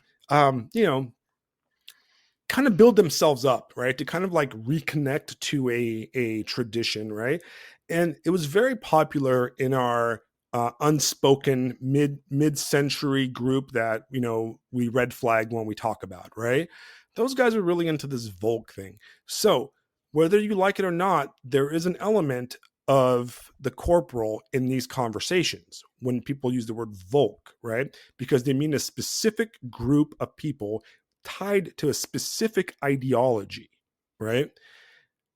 Yeah, you guys getting what I'm saying, right? Like when Yeah. people say Volk, you're gonna find a sonorod somewhere, and when you find a sonorod somewhere, you're gonna find a swastika somewhere, and it's not the Hindu one. Okay, Right. let's just be fucking honest. Let's put it out in the open, right? Now, I would be a hypocrite. I would be a hypocrite to imply that this is a bad thing in a way, because you could say that, Alex, but you're an Orthodox Christian, and the Legion of Archangel Michael was out of Romania, and they were Nazis, and they took part in whatever. Yes, of course. I'm not. I'm not saying that. I'm not making a value judgment on this Volk thing connection with the National Socialists or the Germanic, like, kind of revival that rolled into a lot of Hitler's, kind of Aryan theology that those guys built up. But don't fucking lie about it. You got to put it out Yeah. there. You know what I mean? It's Yeah. there, right? If you're converting people to your religion, right, and they walk into your rituals, and you've got, Aryan symbols that are very familiar to in the 21st century, you got to be honest with them, right? You got to tie that in, and you got to be honest when you're putting this out, because it leads to another point I'm going to make later on, right? So, Okay. anyways, so when you talk to these guys, the reoccurring theme is traditions, my traditions, the traditions of my ancestors, blah, blah, blah, blah, blah, right? Traditions of my forefathers, the traditions of my people. No, dude, you're from Pennsylvania. You know what I mean? Yeah. Like, like I am Romanian, right? So I can say the traditions of my Romanian people, but I'm not claiming Dacians, man. That was over 2,000 years ago. I can't Right. trace I can't, for all I know, I could be a Turk somewhere, an Ottoman, or a Greek, or, I'm actually I'm really blonde. I was blonde most of my life, right? So I Yeah. probably This is have, you know, yeah, this is like me claiming Normans. Right. Well, What? like we're No, absolutely not. Ridiculous. right. I mean, it's kind of stretching it, right? It's kind of stretching it, right? And that's kind of one of my beefs, right? So I get offended because a lot of these pagan guys will say, "Oh, my traditions and Christians, you guys don't have any traditions." Actually, dude, I'm sorry, right? But on Sunday, Fisto and I, we took part in liturgy, right? Yeah, yeah. And we actually took part in the divine liturgy of Saint John Chrysostom. I said it right. I said it right to this time, guys. I said it right, Well done. right? Well done. And guess what? That's from the 5th century. We have done it exactly the same way since the 5th century. Well, that's pretty tradition, right? All Yeah. right. And we're not the only ones that did it. I did it in South Carolina and you did it in Florida, right? You took part in it. But at the same time, and in the 24 hours, give or take time zones, right? It happened in Moscow, Yeah. Tokyo, Athens, right? And Yep. if you teleport anybody from any of these places to our church, they would fit in, right? If you were to take Right. a dude from 10th century Constantinople or whatever, or Moscow in the Dark Ages, in the no such thing as Dark Ages, but Moscow in the I don't know whatever anytime right after they became Orthodox, and you brought him to our church, he might not understand the language. He might probably get freaked out about the light bulbs, right? But he would understand it, right? He would recognize the liturgy. He would recognize the fact that when our choirs sing, they use Byzantine tones, right? Yeah. And he would be able A to lot of this join in is on the singing. Yeah.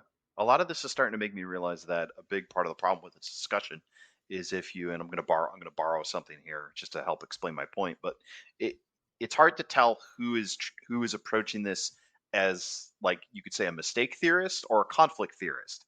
Like, are we discussing the issue and trying to figure it out, or are you saying Christianity doesn't have any traditions in a way of just fighting and disparaging because you want to attack that tradition? And, like, you're Right, not actually saying a factual thing or actually trying to make a value judgment of an anthropological conclusion about Christianity. You just want to trash it, which right, fair on the flip side too. Like, a lot of it is, yeah, pagan and blah blah blah blah blah. Yeah, it's not interested in actually trying to figure any of it out. It's fighting about it right. in the fake and gay way you do on the internet. But anyway, Right. sorry. So that's where my hackles Yeah, get up. Right. This is where I get irritated, right? Because I'm like, oh, right. I'm just a stupid Christian that has no tradition, right? And I'm like, well, I'm sorry, guys, but What? you know, Yeah, no, my clearly my not. tradition is my father was an Orthodox Christian, and my grandfathers were Orthodox Christians. And I was actually talking to my mother the other day on the phone, I was driving home from church and I was talking to her, and she's like, I made a joke. I'm like, I should probably be a priest or something. And she's like, haha, did you know that my great grandfather was a priest? So your great grandfather was a priest, right? I'm like, oh, so there you go. Like, how much tradition, like, this idea and the way a lot of these guys present themselves, and to me I find it offensive, right?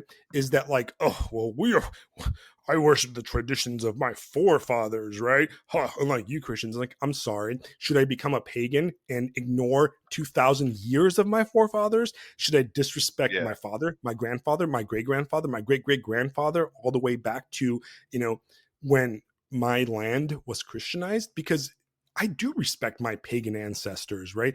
But 2,000 years ago was a very vague, blood relation, right? It's very vague, and yeah, I do respect them because I respect the land I was born on, But but those guys, because I respect them, they made the right choice and converted. You know what I mean? I yeah, respect their choices, and because I respect those guys, I go, my ancestors are wise. They're wise to convert, and 2,000 years, here I am.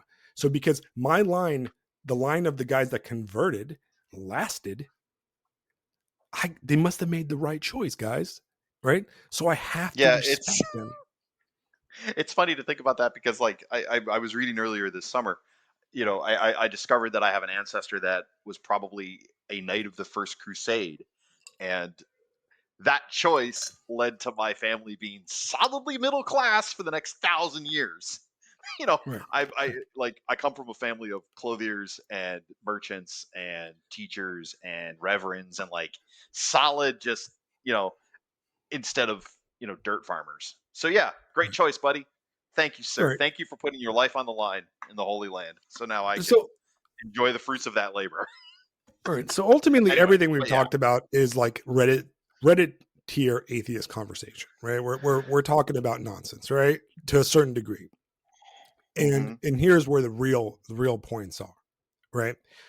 okay, The word theology, right? Well, the word religion, right? What is religion, right? Well, what does it mean, right, right? right, And we live in a secular world, and like what the secular person, the secular man, whether he's Christian, pagan, Buddhist, crystal magic, whatever, right? Religion is something that they wear. Like you go to the store and you buy a religion, right? In the same way you go to the store and you're like, I feel like let me choose. Let me what religion am I gonna be? Oh, I love yoga, and transcendental meditation makes me feel really good. And like I think those guys are cool because like they're okay with gay people and blah blah blah.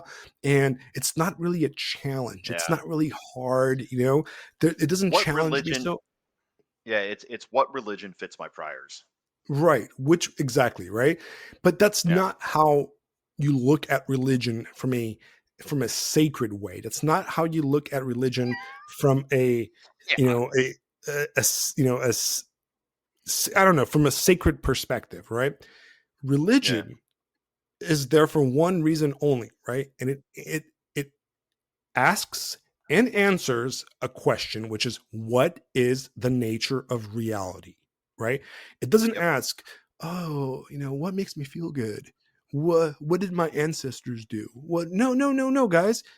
Religion is what is the nature of reality, right? And it's not a scientific question, right? It's not about atoms and facts and molecules and gravity and planets, right? All right. Facts don't it don't have any meaning, right? Because it's asking, what is the meaning of life? Who are we? What is our purpose? Where do we come from? Where are we going? Right. And what should we do Yes. here, right? We're not talking about facts. The boiling point of water is a fact, right, guys? Yep. Yep. The boiling point of water does not tell us anything. It doesn't tell us how to love. It doesn't tell us how to live. It just tells us when water starts bubbling, right? That's a fact. Religion goes beyond facts. It's about meaning, right? And here's the problem. In almost 99% of these pagan podcasts and conversations, we never talk about actual religion. We talk about a series of beliefs and practices, and it's very academic. Sometimes these guys are academically brilliant, right? Where they've got historical facts and, blah, blah, blah. But what is the meaning of life, guys? I don't go to church because I'm trying to find out the boiling point of water, right? I don't go to Right. church because like I need to find out facts. I go to church because it is a whole experience where it answers the meaning of life and the nature of reality for me. It explains what is going wrong. It explains what is going right. It explains what happens when I am no longer on this earth. It explains what death is, right? And it doesn't explain what death is, the decomposition of, blah, blah, blah, right? The medical scientific, no, it tells me exactly what death is, right? And I Right. want to know from the pagans, what is the nature of reality? What do you believe, right? Don't give me quotes from Tacticus because I can read Tacticus, but Tacticus is a Roman that's writing about foreigners. He's not telling me about what the meaning of life for those people were, right? And Yeah. I don't care about guys from 2000 years ago. I care about you. What do you believe is the nature of reality? Does that make I sense to think you, Fisto? it absolutely does, and it makes sense like this: what you want and what you see religion as. Correct me if I'm wrong, but I think I have it. Religion is a participatory, relational endeavor, and part of the problem with the secular modern world, especially in the internet, I had a couple guys throw me, some memes in there, that explains why, because of the problem of evil, God doesn't exist. Dude, I've seen that. I know all that. If I wanted to read that argument about, how the problem of evil and, omnipotent God and this and that, okay, I would just go look that up and read that. I want to know what you think. It's like when I tell my students, if I wanted to know what Google think, I would fucking Google it. I don't care what Google thinks. I want to know what you think. I want to know what you believe. I want to have the conversation. I want to have the relationship. And I think for me personally, this has been something that I've been really grappling with over the past couple of months as I've returned. I I absolutely am not a Orthodox Christian. I was baptized Catholic. I would call myself merely Christian at this point, in much the same way C.S. Lewis did. And in my mind, it's grappling with the relational and participatory nature of God and what Christianity claims to allow. I mean, if the tomb is empty and our God is alive, holy fucking shit, dude. That has implications that go beyond Right. all of the bullshit words that get spoken about this topic on the internet. Guys, if the fucking tomb is empty, that matters more than literally anything else. So like in my mind, I just want to shut the hell up. It's like meeting a friend that I haven't seen in 20 years and I simply don't have anything to say. I just want to hear what they've been up to. You know what I mean? So like that's like where Right. I'm coming at with all this. So when you're talking about this and you're describing this, I think that's what you're looking for, that participatory relational. Guys, let's not just argue like retards on the internet. Let's actually talk about religion. Let's sit down. What does the world mean? What's the point of the world? Why are we here? Where are we going? What is the meaning of all of this? How ought we live? And in a lot of ways, I, I, I think the discourse is fundamentally broken because you know, you and I certainly, I think, agree with the pagans that there's something deeply wrong with secular society and it is broken beyond measure.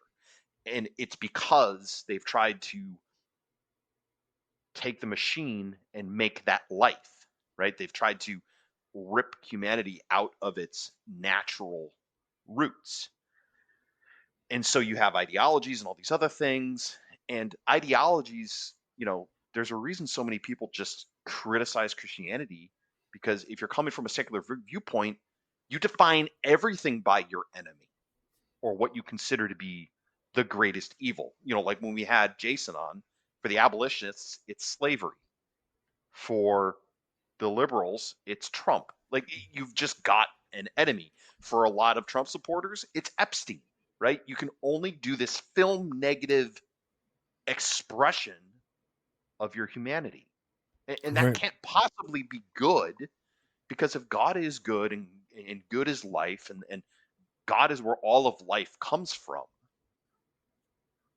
you can't look at it, you can't do this film negative way. I mean, I can't think of a more accurate description of what hell actually is. Hell is this 21st century film negative horseshit that billions of us are sleepwalking through. Right. Right. Right? Anyway, Right. And random. But and yeah, that's the thing, is that we listen to, I'm gonna pick on Astral's podcast of those guys, right? And it was a 2 hour podcast, and about 60% of it was straw manning Christianity, right? And well, that doesn't tell me about you, right?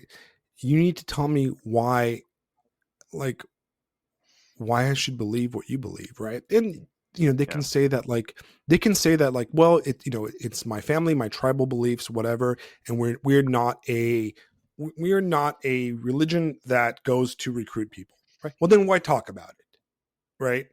If you're not converting people, you're not bringing people into it, right? Then why go talk about it, right? Except from like an anthropological kind of like think piece, right?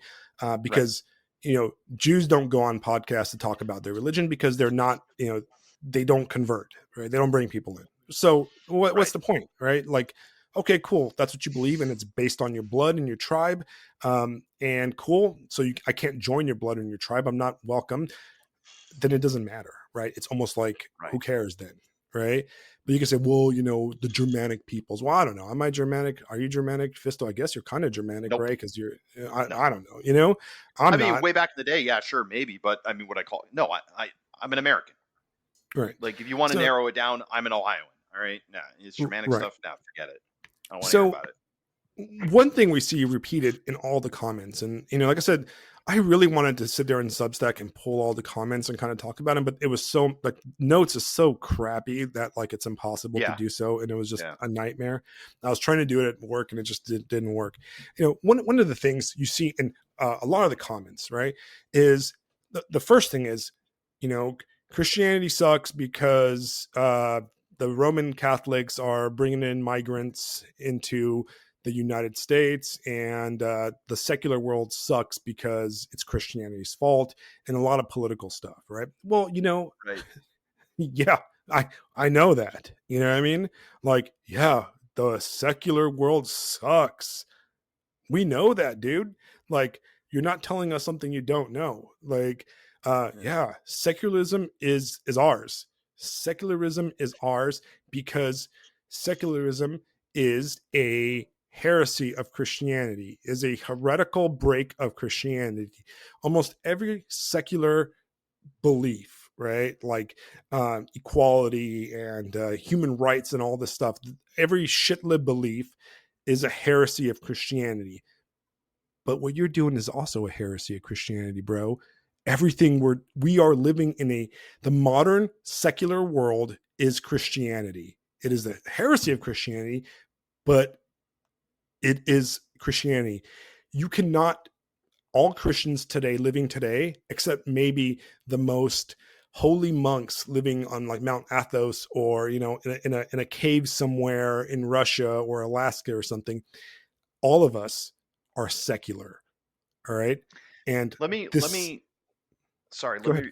let me reframe the question slightly. It's almost like, because Christianity, it's almost like the idea is, because Christianity doesn't support my particular political acts, the Trinitarian God is false and the tomb is not empty. Right. That Basically, sounds ridiculous. it Like, is ridiculous. to a Christian, you'd be like, what are you talking about? That's not how Right. this works. That's like saying your Germanic paganism does not fit my particular political acts, so the Volk is not real. That never happened. That's fake, and you're just making that shit up. I Right. mean, that sounds ridiculous, doesn't it? I mean, it does sound ridiculous. I don't even have to be a Germanic pagan and into the Volk stuff to realize that would just sound insane. Like, what are you talking Right. about? That's not how this works. Yeah, Right. exactly. So there's a huge element to that, right? Because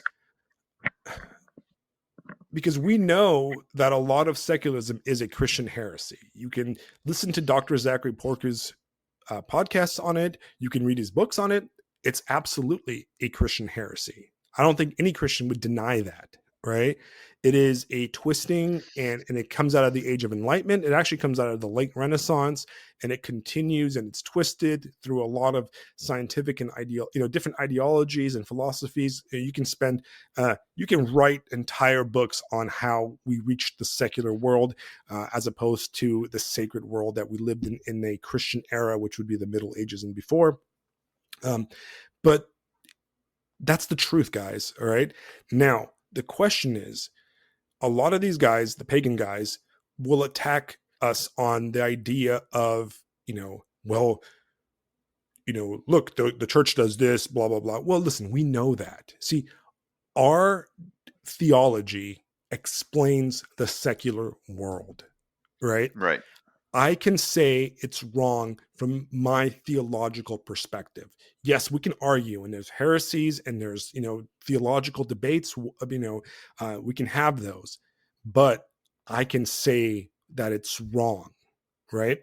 Now, a lot of these guys, and they're going to argue with me. They're going to say, no, that's not true. It seems to me that they have a not theological, a political identity, which is often very right wing, very, um, you know, very right wing, very racialist, right? And they're trying to find a religion that they can wear that matches their right wing racialist ideologies. right? Well, yeah, And I think you're getting to the point where a lot of this stuff, or at least take like Kulak's last essay that he wrote, where linking Epstein to Christianity, and it's getting to the point where it's you guys. Some of them are just looking for permission. They want to attack and tear down the structures that prevent them from doing a lot of the horrible things that they want to do. Like I made a joke earlier today. Like I don't want to alarm you, pagan anon, but killing all the Jews isn't gonna fix anything. Or right, I don't want to alarm you, but lowering the age of consent to 12 isn't gonna fix anything. Like that's not gonna help you with anything. That's not gonna help you get laid. All right, like these concerns. It's the lady doth protest too much right.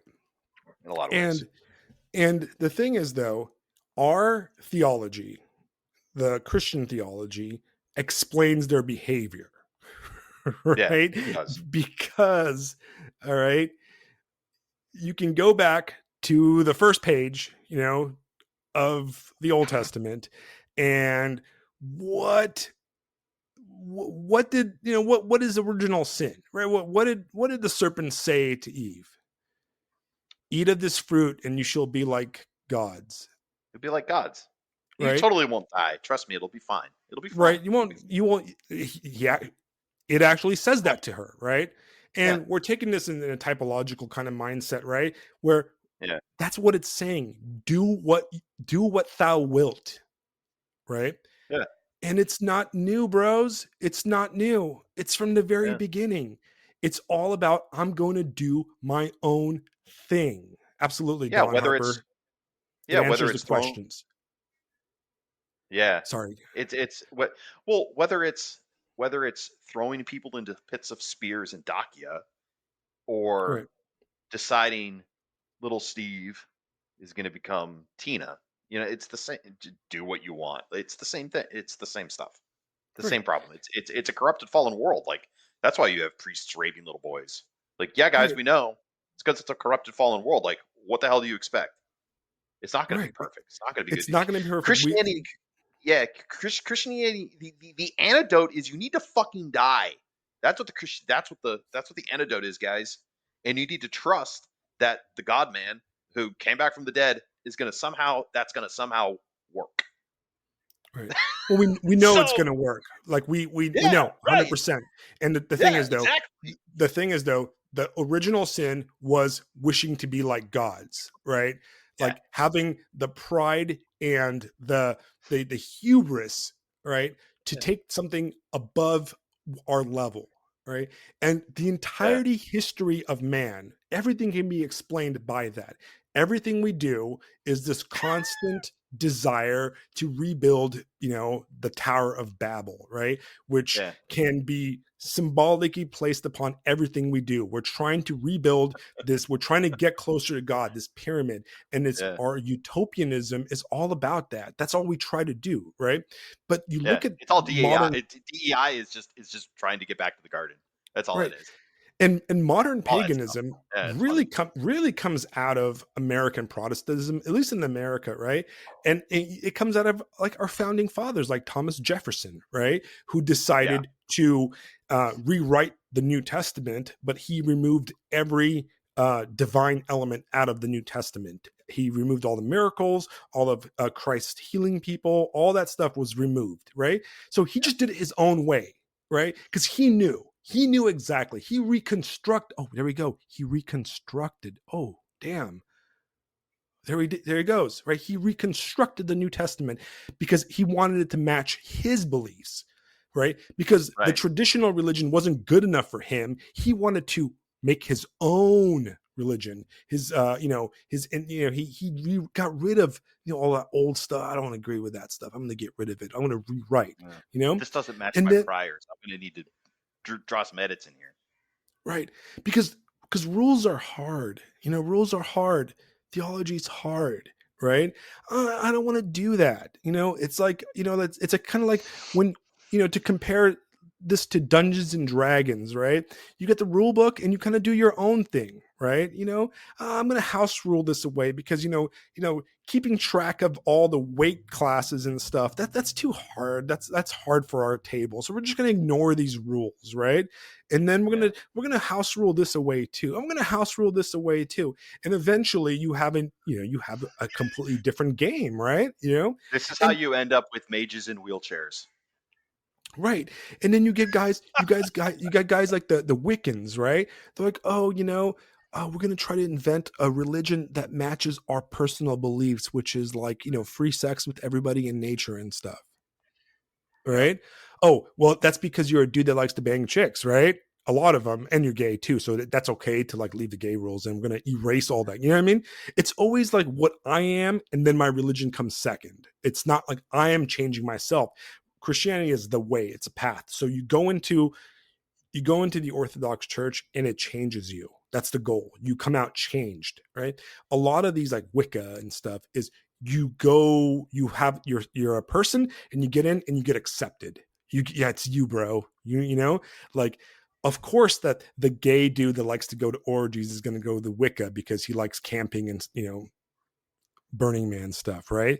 He's not going to go to the church that tells him that's not cool, right? Because he doesn't want to change. He wants to go to where he belongs, right? Where he goes somewhere where it already agrees with him, right? Yeah. I And realized I that's a realized lot of something. Sorry. Go ahead. Go ahead. yeah. I mean, that's a lot of it, right? Like a lot of it is is it's a secular thing. I want to make my own thing that matches my predisposed beliefs, right? And here we go with it. I'll throw some shade on like the Germanic guys, right? Then There I have a is story. a there is a there is exactly right. There is a white supremacist element to it, right? And once again, I don't think that nationalism is wrong. Right, but what you have to Nationalism kind of is admit awesome, it, man. right? I don't Yeah. believe that, I don't even think that race-based nationalism is wrong, right? I don't know how attainable it is. I don't think it's very practical, but that's a different debate, right? Yeah. But those guys happen to be race-based nationalists. So of course they find an exclusive religion, right? That keeps them race-based. You know what I mean? Yeah. Because their main problem with Christianity always boils down to, well, would you take the side of an African Christian over a white supremacist pagan? Well, that's a good question, right? Um, which one's a dick? You know what I mean, You right? know, Like the, to but bring in some just real quick to bring in some modern politics to show what you're talking about here. What I talked about earlier in chat about what's been going on in Spain and about how there's been a couple of spots that have kind of really blown up when it comes to migration and things of that nature.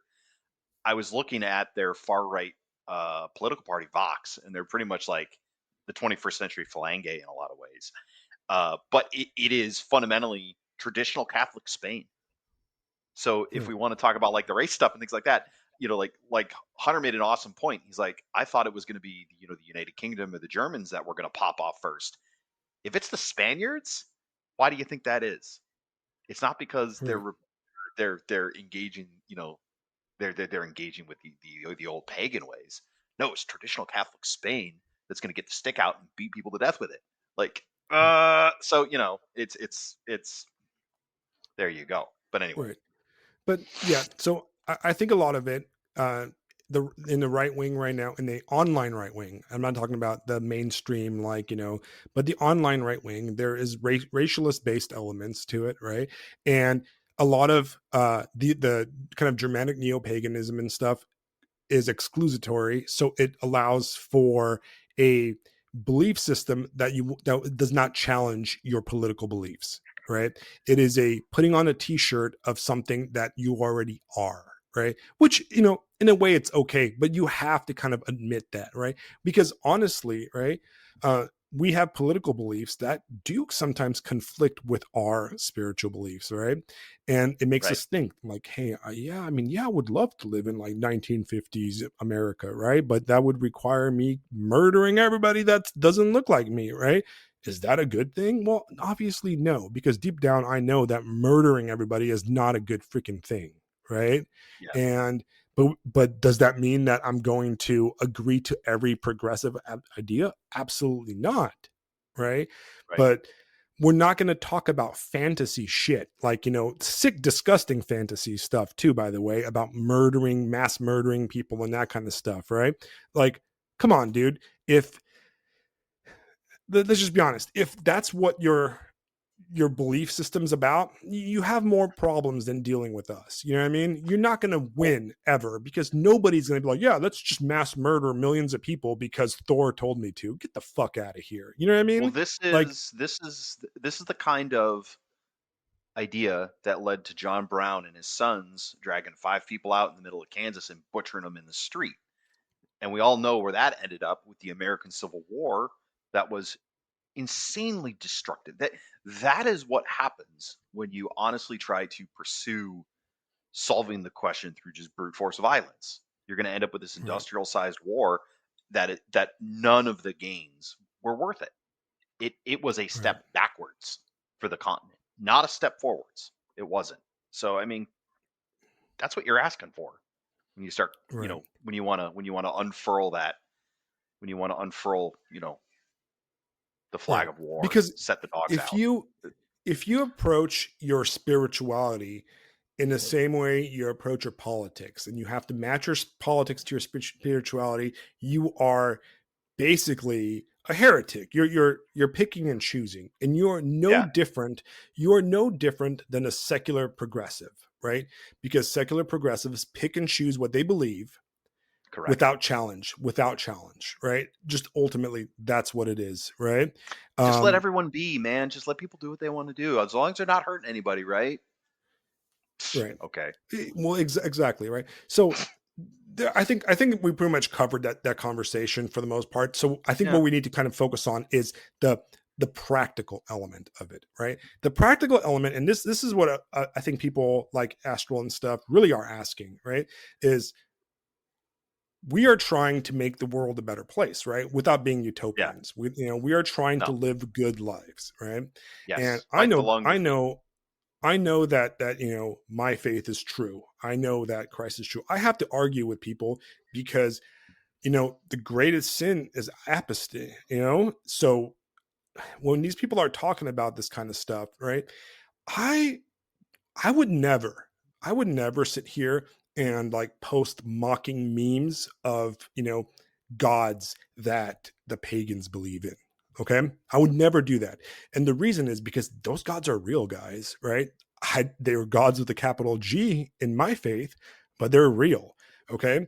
And I don't think that, like, to be blasphemous like that is just wrong, period. Right. Because, guys, you're messing with eternal damnation. All right. And like that's what we're talking about here ultimately, right? We're talking about eternal damnation. We're not talking about political beliefs, right? We're talking Yeah. about eternal damnation. Yeah. And We don't care. I feel Politics like doesn't matter. the fact that we are taking it so flippantly is actually not a traditional thing. It's actually a secular atheist mindset applied to this conversation, right? Because even in the ancient world, when different peoples did not believe in, did not worship the other gods, they understood that their other gods had power. That's why they destroyed statues and all that kind of stuff, because they destroyed, not from an atheist perspective, or we're going to get rid of your temples and shrines. No, they because they had power, right? There was power there.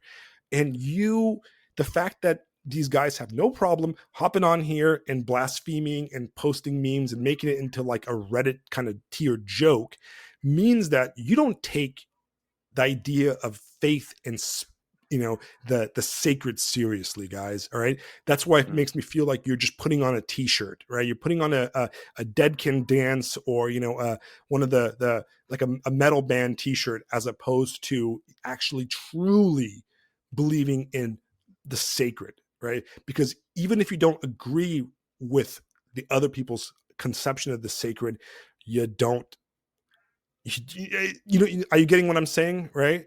I do. Like, I do.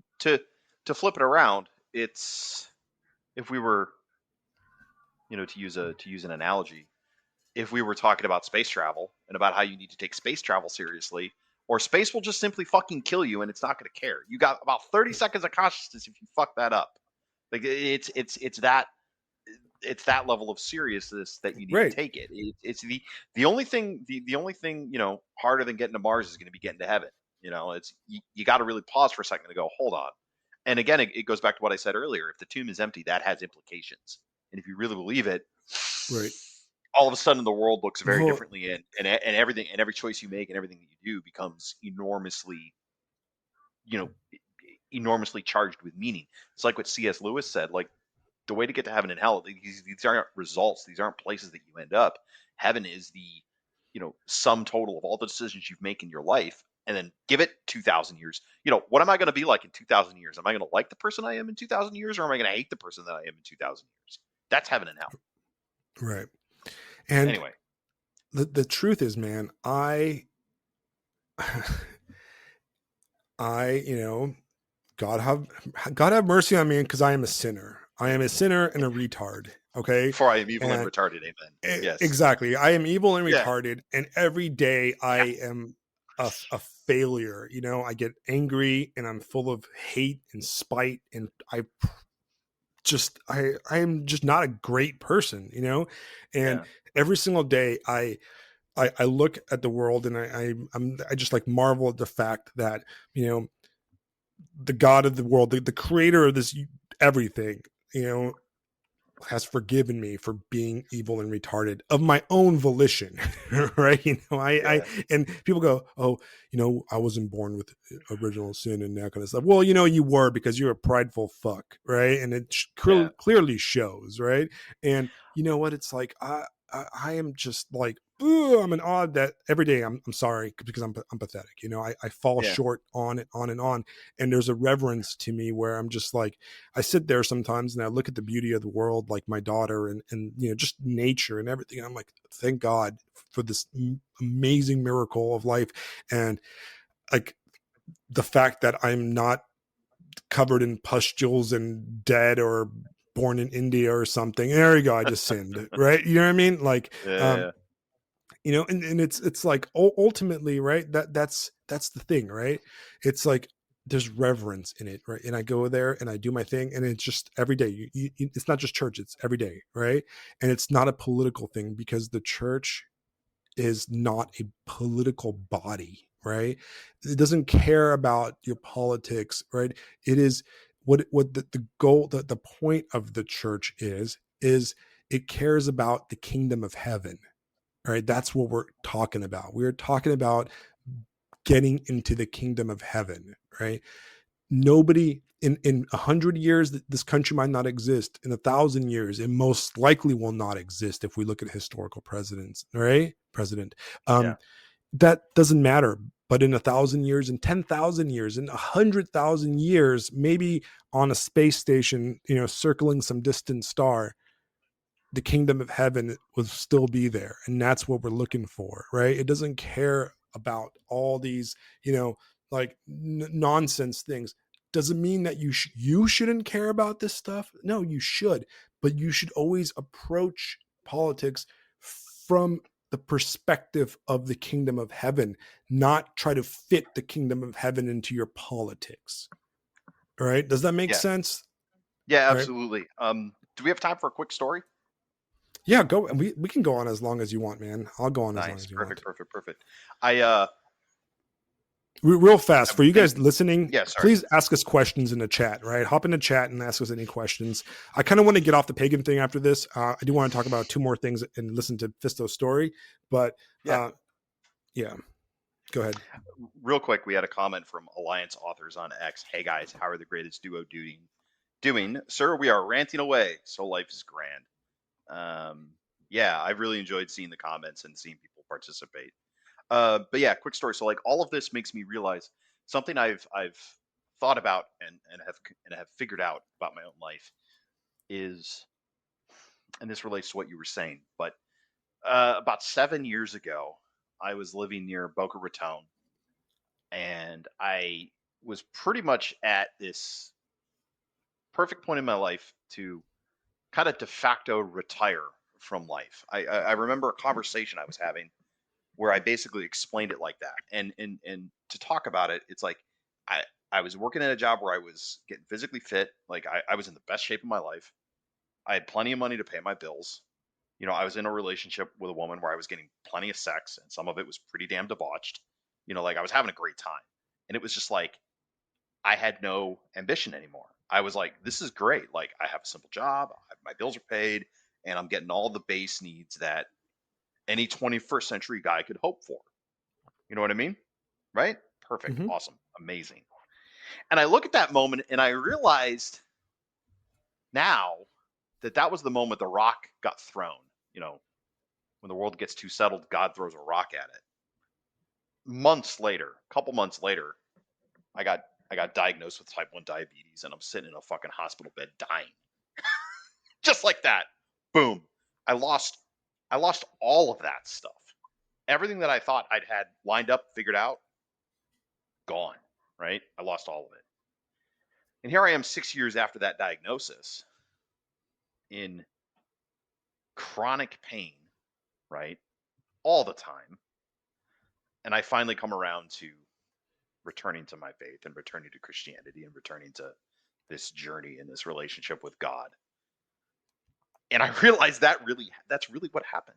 Like it's Right. not coincidence. It's not the way things come together. I mean, man, think about the fact that you and I are having this conversation right now. This Right. is way better. This is way better than what I had 7 years ago by every stretch of the imagination. You know, now I'm I married, agree I'm with living you in a too. small town, like everything's beautiful. It it's harder, but it is much more fulfilling.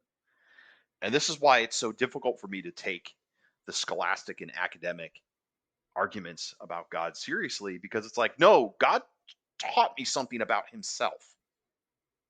And he's a bit of a bastard. And I mean that with like the greatest respect and the greatest humility and the greatest forgive me, I am evil and retarded. But I'm just like, you son of a well played, sir. Well done. Well done indeed. And he had to kick my ass, man. And he's still kicking my ass. Just the fact I'm realizing this and putting this together, this kicks my ass. But good, awesome. I wouldn't have it any other way. The the the the the person I will become 1,000 years from now, I like him a lot better than the version I was gonna be 7 years ago. You see what I'm saying? Absolutely. So And yeah, man. you know, and that's the thing, right? We we have I'll tell you guys I think we're done with the pagan conversation. We're done with that because Yeah, yeah, we're kind of going to go off of it. But what the point is that like it's about participation, right? And ultimately, right? If you're a pagan, I understand. You can tell me all your academic stuff, all this stuff, or your recreationism and all your theories from occult tomes and ancient stuff. That's fine, right? You just got to stop and think: is this true? Is this is this stuff true? Right? Is it true? As in, yeah. does this answer my questions? Right? Not is it cool? Not is it match my politics? Not does it Is it match my based? my my exactly, not is it based, right? But is it true, right? And can I live it? Can I truly live it? And let me tell you a quick story, right? And I don't know, some of you guys Orthodox guys, especially in the OCA, have probably heard this, right? Um, so this Saturday, I have a cool story for another time about this Saturday because really crazy stuff happened. I told you the story about the Yes. masks or whatever. I'll save that for Nice. another. Yeah, yeah, yeah. Maybe I'll Save tell that. that Save later. that. That's a good one. That's a Yeah, good one. but let me tell you. So this Saturday, I was out with some friends, some coworkers, and we were at the Tiki Hut in by the beach. It's like a bar, a bunch of boomers. There was a boomer rock band playing music, and one of the guys was with me, and he's a young guy. I think he's just turned 21, right? He was with me, coworker, and we are just talking, just chilling there, and he's like, oh man, so you go to those Orthodox church, right? I'm like, yeah, I do. He's like, oh, I kind of want to go. This guy's he's a Tex-Mex guy, right? He's a Mexican. of Mexican nationality, but born in Texas, right? So he's an Alamo dude, you know. He's like you've met those Mexican guys from Texas. They're proud of being Texan, you know. A lot of them are probably prouder of being Texan than they're proud of being Mexican, right? Like it's just Texas, right? And Yes, sir. he's a funny guy because he doesn't speak Spanish at all. He's a Texan, right? And young guy, he's like, oh, yeah, do you go like every Sunday? I'm like, yeah, I go every Sunday. I'm going tomorrow. He's like, do you mind if I join you? And I was like, yeah, dude, like just be there at like 9:15, And he said, sure. And he looked it up online and got the address. And to be honest, I wasn't 100% sure he was going to show up, right? Like I didn't think he was. And I got there late because if anybody knows, I'm a notoriously late at everything kind of person. I'm not late. I'm neither late nor early. I You arrive. arrive precisely when you mean to. Yeah. And so arrived precisely when I meant to. And I walked in to the church and he was there and he was hanging out with one of our main guys that teaches catechism and stuff. And they're talking and he sat, him and I sat through the whole liturgy. And, he's a Roman Catholic. So he loved it. And he hung out for like 2 hours afterwards, chilling with everybody. And God willing, God bless him. He hope he comes back on Sunday. He said he will, right? And uh, you know, during the liturgy, during the homily part for non-Orthodox guys, the liturgy is basically the Orthodox Mass, right? But there's a section of it where the priest does a homily, is where he comes and talks about, it's kind of what the comparison to a Protestant church would be. It's the part of it that's like the Protestant church, where the priest is talking to you about something and teaching you something, right? It's usually short in an Orthodox liturgy, but it's there. And we had a guest priest, right? Our priest is at a conference, so we had a fill-in priest, is a retired priest, a really great priest. But he, as soon as he started talking, I was like, oh, this dude's talking directly to me. I felt like Father was talking directly to me, right? And he goes, a lot of us confuse Orthodoxy as a the faith as like, we look at the saints and they're out doing crazy things. They're out there like getting their heads chopped off, their arms chopped off, getting boiled alive, getting their skin peeled off of them. You Yeah. read some of the accounts of the saints, the early saints in the Roman Empire, and man, some of the stuff that they suffered is just a horror movie. Like getting whipped for hours or days and like tortured and beat by crowds and like obviously thrown to the lions in the colosseums and all kinds of just heinous stuff, their skin flayed alive from them and that kind of. I mean, there's icons of the saints with their skin holding their skin, just really horrendous stuff, right? And absolutely, the crucifixion of Christ himself was a horrendous thing, right? And then Right. here we are today. We're just like blah blah blah. I can never be a saint, right? How can I even compare? How can I even compare to getting my head chopped off or crucified upside down, right? Or just these horrendous like martyrdoms.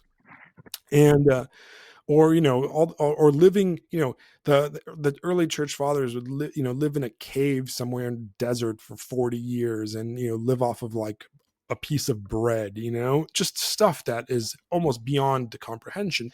Even the monastics living today, I cannot do. I mean, I can't even imagine going to live in a monastery and praying all day and just I cannot do that. I can't Yeah. do that, man. I need my zins, and I'm just I. It's true, I'm pathetic. I cannot do any of that stuff, right? Well, I think I I think I think I think to be fair to us moderns, like we interact with the internet and we spend all day fighting demons and we haven't gone insane yet. So they might look at us and go, "Well done." that well, that's true. Actually, some of them do that, but that's for another podcast. There's actually uh, there's actually something about that, right? Where technically we have our own challenges that are actually quite difficult because we have to deal with the modern secular world. But so I don't know if you're tracking this, but in the OCA, Saint Olga of Alaska was just canonized, right? So we have a new saint, Saint Olga of Yeah. Alaska, right? And if you're not familiar with Olga of Alaska, you guys please look up, her life. It's amazing, like it's a blessed life, right? And what did Saint Olga do? Right? She was a woman, just a woman, right? And she was I don't know exactly. I can't tell you exactly the tribe of Alaskan, right? She was a Quelthuk. Quelthuk. I'm not going to pronounce it right. Actually, probably Lisa would probably know it better. I guess we could Huntlick, say, maybe. yeah, she was a like an Eskimo, basically, right? Living in Yeah, like sure. All right, the Eskimo. Eskimo, middle of close enough. nowhere, Alaska, up there north towards the Aleutian Islands and everything. And it's 20th century, and living in places with no roads, nothing, and that woman, like, she took care of everybody around her, right? That's what she did, right? She was a midwife. And, when she was first married, and it was an arranged marriage in their traditional way, her husband was a bum, right? He was a drunk, and he beat her, and he was just a kind of a horrible person. But what did she do? She just prayed for him, right? She prayed for him. And over the years, he changed his ways and he became a priest. And the whole time, her entire life, she spent taking care of all the women in the village and all the surrounding villages. She was a midwife. She sewed clothes for sewed clothes for everybody. She fed everybody. She did everything for the village. She used to sew her husband's vestments for the church. And she was the woman that if you needed, you're giving birth, you had issues, she would come, she would show up. And there was accounts that she would show up and she would know a woman was pregnant in a surrounding village without her even nobody telling her. She would just show up and know that, like, you're pregnant, and uh she always had food for everybody that needed it. And we're talking about, like, the like unimaginable poverty, right? In this area of Alaska, right? And this is like not today, not like 100 to 500 years ago. We're talking about in the 20th century, guys, right? Yeah. Yeah, she died in And 1979. right. And I can't even do her justice, right? Right. But you know, it was simple things, right? It was taking care of her community. It was taking her care of the people around her, making sure that they fed, And for us Orthodox Christians that do, that know that this is true, that it is fact, she passed away, she died, and everybody knew, right? This the factual story is that when they were going to do her funeral, right, they're going to bury her, all the villagers from many, many villages showed up. And this is in the middle of winter, right? And they all showed up. Everybody showed up, all the local villagers from all over the place. And we're talking about places where there's no roads, right? These guys have to use like snowmobiles or like canoes, basically, right? Yep. And, they were able to bury her. And that's how much she meant. And people had visions of her, and she came to them after her death, to pregnant women. And, eventually she was canonized by us, right? But sometimes, like, we have to think, sometimes that's saintly life, right? It's not just getting martyred or fighting or that kind of stuff. The faith is not just, it's not just like arguing with people on the internet and wearing it as a t-shirt, right? We're not wearing our faith as a t-shirt. We're not in a club, right? It's not about what we're not, right? It's not about arguing with people or banning people or telling people that they're wrong. That right there that's not what we are. What we're really about is the kingdom of heaven and trying to live like we deserve to be in the kingdom of heaven. Right? And Mm. that's what she did. That's why she's a saint, because she cared about her people. She cared about, her neighbors, her people far and wide, and she loved them. And and that's why, and we forget that. We are so secular mind poisoned in our contemporary world that we forget that, like, you know, I can sit here and argue with pagans or atheists or Muslims or whatever, right? And it's worth nothing to God and to my soul and to the kingdom of heaven. But going and hanging out with my neighbors and showing them love is much better than all of that. You know what I mean? I don't know. Like Yeah. No. I'm just that's what it's about, guys. That's really what it's about, right? And 100%. that's why, like, I don't love getting into these conversations truly, because they're so negative tinted, right? And I want my pagan friends, our pagan listeners or friends, to know that I love you guys, right? You know what? You might not want me. You might not want me to be at your, heathen Germanic tribe because I'm just a filthy Slavic Eastern European, which I'm half Slav because I'm half Russian, right? But you know what? You're welcome to my church because I love you. You know what I mean? It's true, right? Yeah. No, And for sure. like, It's well said too when you're talking about like the conversations online. Like I'm looking at the calendar going just over 2 weeks until students come back. Let's go. And then I'm out in the real world talking to real people doing real stuff, not this. Not right, not to say these conversations are useless. They're not. I mean, it's allowed us to have a great conversation, and I'm sure we're going to have more future conversations that are amazing. Which I'm then going to be able to take that information and take that knowledge and take that experience, and then do justice to my students. Because if I ever have a student pop up with these questions or talk about stuff, I'm going to be able to, you know, I will have figured out some things that I can then help them better understand stuff. But yeah, I can't wait for summer vacation to be over because then I can do real stuff again. But right, anyway. yeah. So that's what it's about, man. It's about love. And then we're gonna get the criticized. Well, do you love the rapist or do you love, Harvey Epstein? Of course not, guys. Of Yeah, course not. I think going forward, an important thing to do, especially with the pagan thing, um, is I would love to talk to people who want to talk about religion, who want to talk about the questions and the answers that religion is meant to address. The Right, what's the word I'm looking for? The troublemakers, the provocateurs. That I have no use for. right. It's just no. It's just that is a waste of time. If It's if just we're just gonna narcissism. Well, if we're just gonna bitch at each other, like I have better things to be doing. Now, if we actually want to talk about, well, what do you think about this? What do you think about this? What does this mean? All right, Right, let's go. Yeah, absolutely. That's fantastic. And thankfully, we're able to get some of those kinds of conversations. But those are the kind of conversations everybody should be focused on. Otherwise, I mean, I'll go shovel cat shit or something. At least that would be a useful, worthwhile use of my time. right. Go out, do some push-ups. You know, Yeah, like like that's ultimately like go out, do some literally push-ups or anything. something.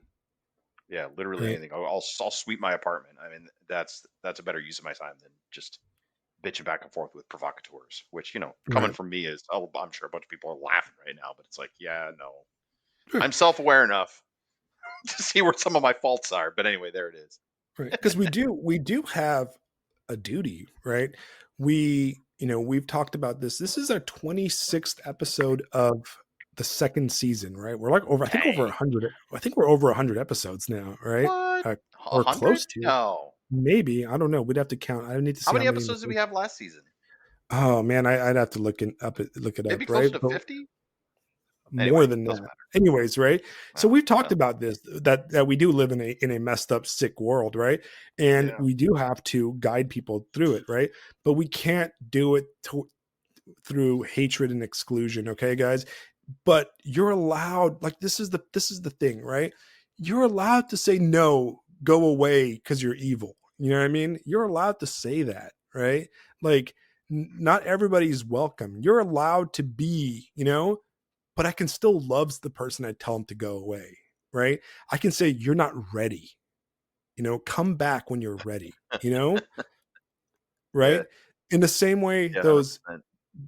those like Catholic guys in Spain can say, "Go back, Islam, because you are clearly not ready for it to be here."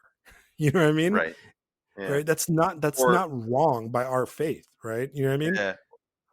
Or people were warning against echo chambers. No, look, just get out of here with that, because at the end of the day, people invoke that, and then it's I'm so open minded, my brain falls out. No, look, I'm too old to go over questions over and over and over and over again. Like you must resolve yourself on certain things eventually if you're going to get anywhere. So if you don't like what I resolved on, well, you're not paying my Right. bills, so don't worry about it. All right. So I think we ended this conversation. I think we're Yeah, I done. think so. We're done on Yeah, Substack. We're done. There's nothing else to be said about it anymore, right? We've said our parts. God bless you, whatever you believe in. I hope that you find it's not true. I can't say it's true, right? Because it's not true. But I hope that through God's grace, you find a ray of truth that will lead you to the right place. And I know that if you're an intelligent, or you don't have to be intelligent. That's the best thing about it, is you can be complete and total retard, because even retards have value, right? You will end up in the right spot. And I don't think there's a need to recreate 2010 atheist Reddit, uh atheist Reddit boogaloo, but with the pagan Christian conversation. I think we've exhausted it. We sped run that conversation, right? the Um, horse has been beaten into glue, and we've opened a factory. No, right, it's good. We're done. right. I am absolutely open towards people going, "Hey, Alex, you believe this and this. Why?" Absolutely. I will. I can talk about that kind of stuff too. I think that stuff is fun, right, and edifying and fun, right?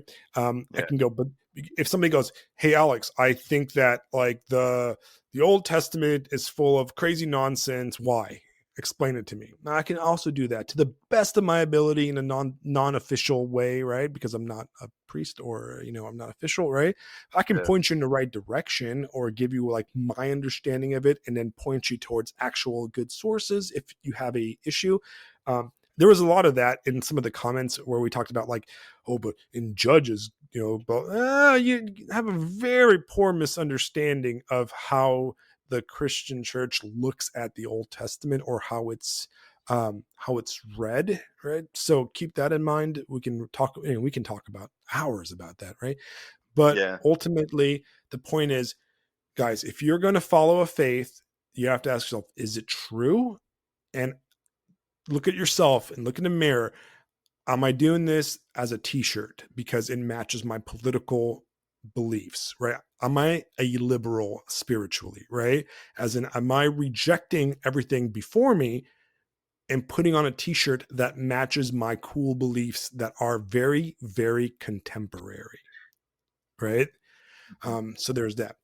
But I think, are we good? Are we done, Fisto? Yeah, I think so. I mean, the only two things I'd probably want to add is just like little addendums is don't be afraid to say I don't know. I mean, it sounds trite, but I had a guy ask me a really good question, this week, and I was like, I'm not really sure.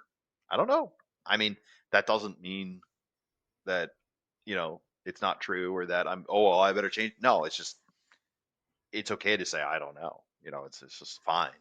And then I also think humor is important. I've been rereading Lord of the Rings, and the voice of Saruman chapter, where they confront Saruman at the Tower of Orthanc. You know, Gandalf just laughs at the dude. Like Saruman tries to, get under the skin of everybody that's there, and then he finally gets to Gandalf, and Gandalf just laughs in his face. Like laughter's good. Just yeah, you know, make a Yeah. joke, laugh at it, poke fun at it. It's whatever. But it's got a. I want to continue to refine my method there because laughter does a lot to inspire courage, and laughter does a lot to sort of what's the word I'm looking for? There's almost a there's almost a spiritually medicinal aspect to laughter because you got to Right. be able to laugh at yourself too. I mean, guys, we are stupid, retarded, evil sinners, and it's hard. And it's just the fact that anyone would bother with us, much less God, is incredible. And I think it's okay to laugh at that a little bit. It's not a blasphemous thing or anything. It's just, geez, this is ridiculous. Yeah, it kind of is, isn't it? I mean, why would God not kind of agree with that a little bit? I think like yeah, Right. this is all kind of insane, isn't it? Yeah, man. What the hell are you doing? You'll find out. It's and watch your language. I mean, it's okay. You can laugh at the ridiculousness of all this.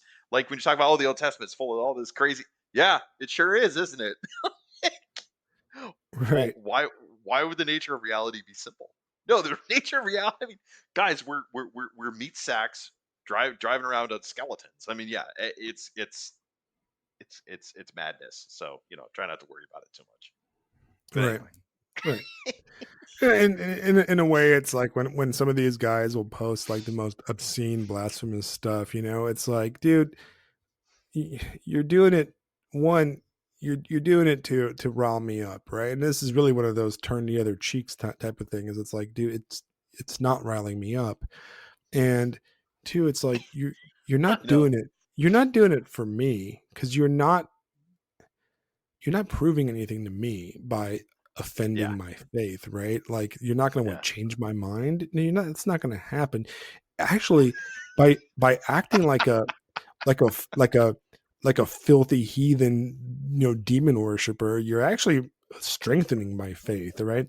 The fact that like you know, the mention of Christ sends you into like chimp out blasphemy actually Shim out kind of blasphemy.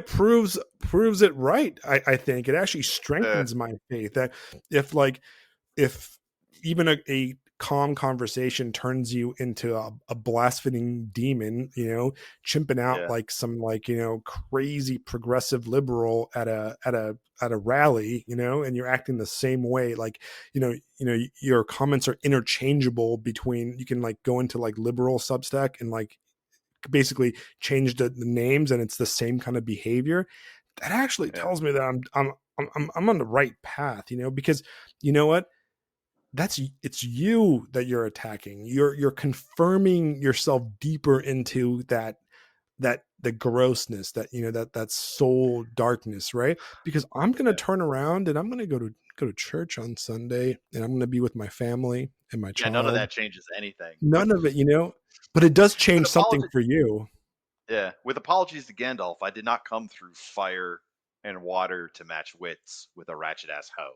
All right, I just no, Right. It's like no, just great, no. it's like you have so much reverence for spirituality that you're going to blaspheme. Like, Yeah, it's whatever, man, whatever, man. it's like Whatever. cool. Like but it actually, like, the only true effect is that there's a sadness, I guess, because it's like I'm dealing with the person that has problems, that I'm dealing with Well, an it's angry person that one day they're going to look back and be embarrassed. Like, you look back, and I look back at some of my atheist days, and I'm when I returned to the church, right? Um, before I took communion for the first time. You have to do confession, right? And I had to do confession, and yeah, it's like a mass confession, right? Like it is like yeah. basically. And I told my priest, I was like, man, Father James, like, It's gonna be a get minute, ready, bro. because I'm gonna Yeah, be reading. I'm gonna be reading grab to some you out of coffee. War and Peace. We're going Tolstoy level confession here, right? And Yeah, some of the my biggest things that I confessed, or I mean, I confessed so much stuff, right? But some of the things that were like that stand out to me now in retrospective, that I really felt I needed to talk about, was how I blasphemed in a way, how I treated Christians in the past, how I, was so prideful and arrogant, and I one upped people on the internet and, in person. And I would meet like, the winsome little Protestants, and I would just tear them up, in conversation, and be a total jerk. And I would do this to like, Wiccan pagan girls and stuff, and make fun of them. And I didn't do it because I believed in anything. I did it because I was a fucking dick. Right. I yeah, did it because it was me. I was the one. Every single time I did something towards those people, like, verbally, I wasn't attacking them. I was attacking myself. If that makes sense. I was mucking my own self, right? And that yeah. was that was some of the hardest stuff, because I'm like, God, I'm a prideful fucking retard, and like that's gross the way I acted, and I feel embarrassed about it. Embarrassment, like saying this kind of stuff. Even right now, I feel embarrassed. And like, if I know, and there's a lot of listeners right now, and there's probably some people that have known me for 20, 30 years listening, right? I know some of my old friends know, and they're probably like, you were a fucking tool, Alex. You This were a guy. total tool. Yeah. Yeah. And fuck, I was, dude, and I look at some of these guys that post like this blasphemous stuff, and I'm just like, you're hurting yourself, brother. And you're not hurting me or the faith. Well, You're, the worst part you, the yeah, worst part for me is that the jokes aren't even that funny, and some of my favorite jokes are church jokes. They're right. great. They're hilarious. Like my all-time favorite dark joke. And it's like, guys, like, come on, you're letting me down. Yeah. You're killing me here, guys. You want to hear one of my So, favorites? I've yeah. probably told you this one. Am I gonna have to So go confess after this one? no, I'm not just after this one. joking. This joke is fine. This joke is funny. I have a second joke that you might need to confess afterwards, but it's still kind of funny. It's funny because it's true. But no, it's so Jews don't recognize the Pope, right? And the Protestants don't recognize the Pope, and the Baptists, they don't recognize each other at the liquor store. Uh, it's great. That's true. It's one of my That's favorites. One of true. my favorites. So It's a very American joke, I don't know. I yeah, don't get it. exactly. Yeah, it's perfect. It's perfect. I'm European. I don't get it. All I can right, hear. guys. I think I we're can hear. gonna I was gonna say I can hear the groans through the internet, and it's all right. We're gonna wrap this up before Fisto starts yeah, telling shitty telling jokes all night. more jokes, right? Anyways, guys, hey, I shall resist. thank you all you guys for joining us, man. I love all of you. We had a great showing tonight. We're going to continue to do these episodes live because they're fantastic. Next week we're gonna Yeah, we're it's gonna go good off of stuff. religion. We're gonna talk about a fantastic book called Tower by Jack Yeah, from Book Club from Hell, and I have Tower homework is a this week. I better get that yeah read. yeah, you better get that read. It's good. Tower is a It's gonna great be fun. book. It's support an independent writer and support somebody that's in our scene because we're trying to grow. We're trying to get bigger. We're trying to, listen to his podcast, listen to everybody's podcast. Definitely go listen to Method and Madness, which I think is a fantastic literary podcast. We're going to talk about religion next week. You know that we just kind of, It's probably gonna pop up. It's just yeah, it's it's. gonna, We're gonna talk about life next week, and this stuff right. is part of it. So deal with it. Yeah, but We're please reinventing the world thing is. like, and subscribe. Definitely subscribe because this stuff helps us out. This StreamYard program is not cheap, so it comes out of I pay for it out of the subscription money, which is fantastic. Before we leave, Fisto, are you reading anything besides Um. Tower? Yeah. No. I'm currently or just over halfway through the two towers. I got to the. I'm in the middle of the Tame of Schmeagol, so my goal is to have the whole trilogy finished before I go back to school. Um, as far as what I'm reading my family history book, so that's really not something relevant to many readers, I think. The other Tradition. thing is, I just I cracked open Romans today, so I'm probably going to go through Romans before I go back to school. But besides that, and then Tower, I'm just doing a lot of thinking this summer, man. I'll tell you what, I spend a lot of time being quiet and not really doing much of anything. So, but that's what I've Yeah. been reading. Just enjoying Um, myself and getting back into Interesting it. question. What Yeah. is your favorite character in Lord of the Rings? Oh, Gandalf, obviously. Gandalf? Gandalf all day long. No, the guy is fantastic. He's amazing. I could if I was anything like him at all. It's because he has that sort of teacherly nudge. You know what I mean? He gets involved in things. He's right there, and then he's trying to push people in the direction that they didn't know they needed to go in. And that's my whole thing, man. When I'm talking to students, like I'm trying to help. Like, it's about showing people courage and the ability to wake up in the morning and go handle what needs to get handled. I love that about the guy. He's fantastic. Hmm. So that's it. Do you know my favorite character, right? I don't think you've ever told me. No, who is it? We were talking about it yesterday. Oh no, I've already forgotten. It's Boromir. Boromir. Yeah, Boromir's fantastic. He's great too.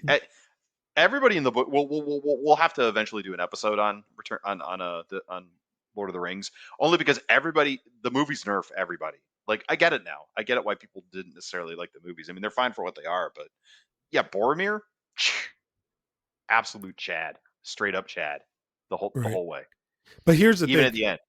Yeah. The reason I bring up Boromir and the reason I love him, right, is because in a way we are talking about. Okay, so all right, 5 more minutes, guys. Give me 5 more minutes, okay? All right, hurry up. Ultimately, this conversation is an inner conversation, right? The pagan Hmm. guys and us, we are actually on the same side, right? Which we're trying to make the world our secular world, we're trying to make it better, we're trying to make it better for our people, our nation, all that stuff, right? We are on the same side, this theoretical right, I guess, right? But we are on the same side, right? Boromir in a way represents us, and it kind of represents the pagan side from my perspective, because he his concerns throughout the entire fellowship were right. He was right. He was right about everything, right? It made sense to take the ring back to Gondor, right? He was practically right. He was politically making the right moves, the right choice, right? The fact is, he was spiritually wrong. You know, Yeah. he was morally correct, spiritually mistaken, right? Yeah. And he realized it at the very end because the truth was there the whole time, right? The truth was that, he could not take the ring, right? Yep. And that he needed to follow the ring. But his pride in his own people, his pride in his city was was higher than his ability to accept the truth, right? Yeah. Because he cared more about the ideal of Gondor than the actual reality and the real truth of the king, which was Aragon, and right, Yeah. and Yeah. 100%. Faramir got it. Faramir got it from the very beginning, right? Yeah. But Boromir was almost there until the very end, and then he died an honorable death, defending truth, right? Oh And that's yeah. why I love him. That's why I love him, Yeah. because He went out. so many of us love Gondor, but are just like Boromir and cannot see that there's more to the universe and to truth than Gondor. Yeah. I think there's whole essays to be written about Boromir and how, I mean, his sacrifice saves Merry and Pippin, and then they end up running into the Ents, and we all know how that ends. It's like, Right. jeez, it had to happen. I'll add one more thing. I want to be Gandalf, but I would feel very lucky if I ended up being Theoden. He's probably my next favorite because literally every word that comes out of that guy's mouth in the book, I'm just like, oh my god, I would die for this man in a heartbeat. Like when he rises up from the chair and Grima gets, that whole stuff gets cast out, and he comes out the front of his hall, and all the riders are there, and then he just command us. I mean, the love that his people have for him, and all he did was finally get up out of his chair, and everybody's just like, let's fucking go, and they marshal, and they're like, we're going to war, let's go, guys. Here we. I mean, yeah, like it's funny because speaking as an American and speaking as someone who's come out of the whole no kings, man, no, a guy like Theoden, I ran into, done. What do you want? Like, who do you need me to kill, and where do you need me to die? Let's go. Like, I wouldn't even question it if I came to know somebody like that. And it sounds crazy Right. coming out of my mouth, but it's true. It's just, oh, the guy's perfect. He's fantastic. But Right. he's fortunate. Oh, Like, he comes up out of that sleep and he's like, I got work. And he just goes and for it. The got man work to do. commands. The Right. man commands. Like, it's just, he knows he's only got a little bit of time left, and by God, he is gonna wring it dry. Whatever. Let's go.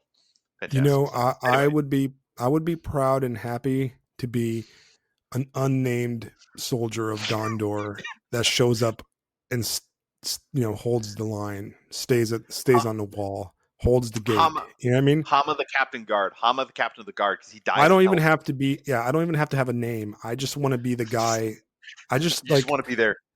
I just want to be there, right? Like Yeah. I would like to believe that if I was there, I would not run away, like that I would Yeah.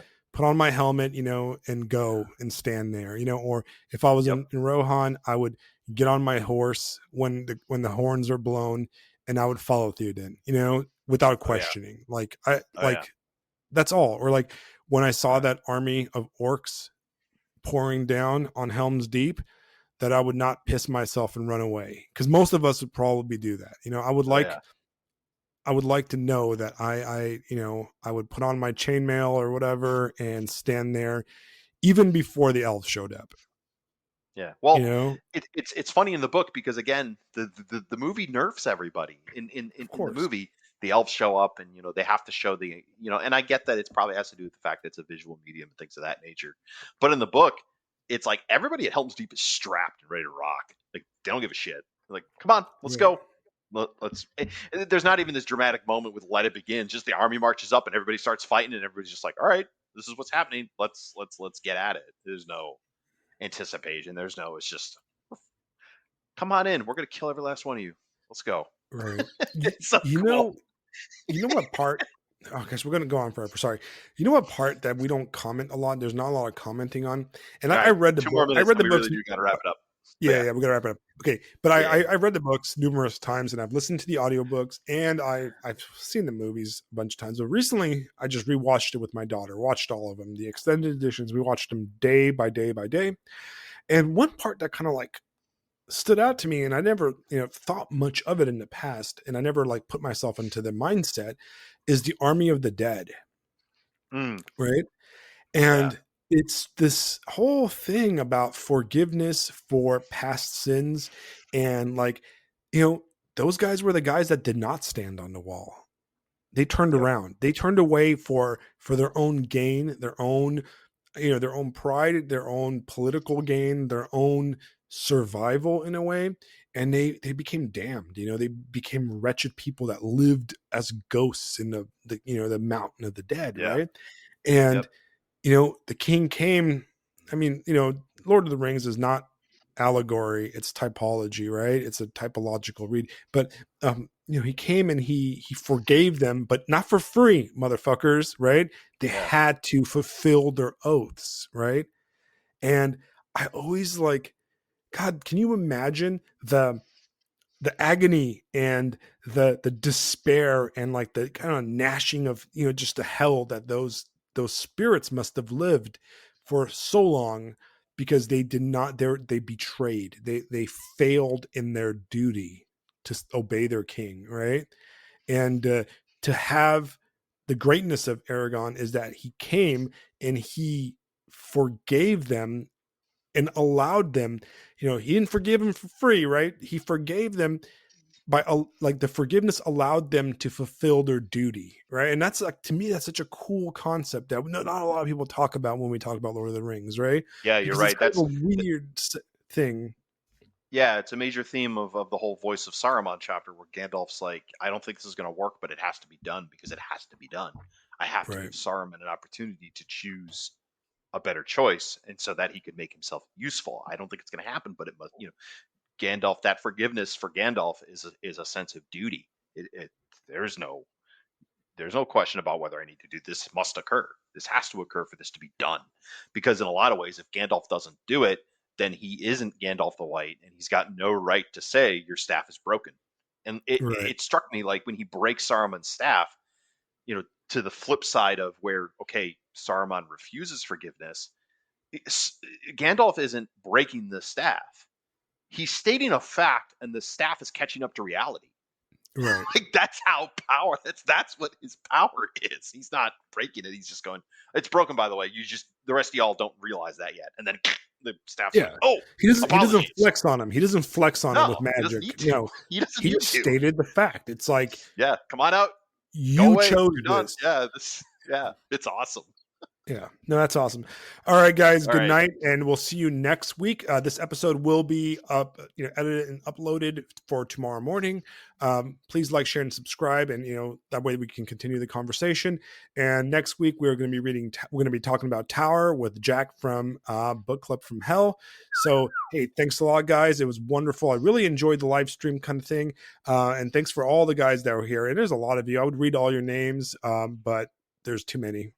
We got over, I mean, for our little podcast, we have over 100 people based on all the numbers that we're tracking right now, Nice. so that's Really fantastic. awesome. Yeah, All that's right, great. That's great. good night, Fisto. I will talk to you later, and All right. thanks once again. Have a great night and sweet dreams, or whatever. Have a good night, Bye, guys. honey. Have a good night.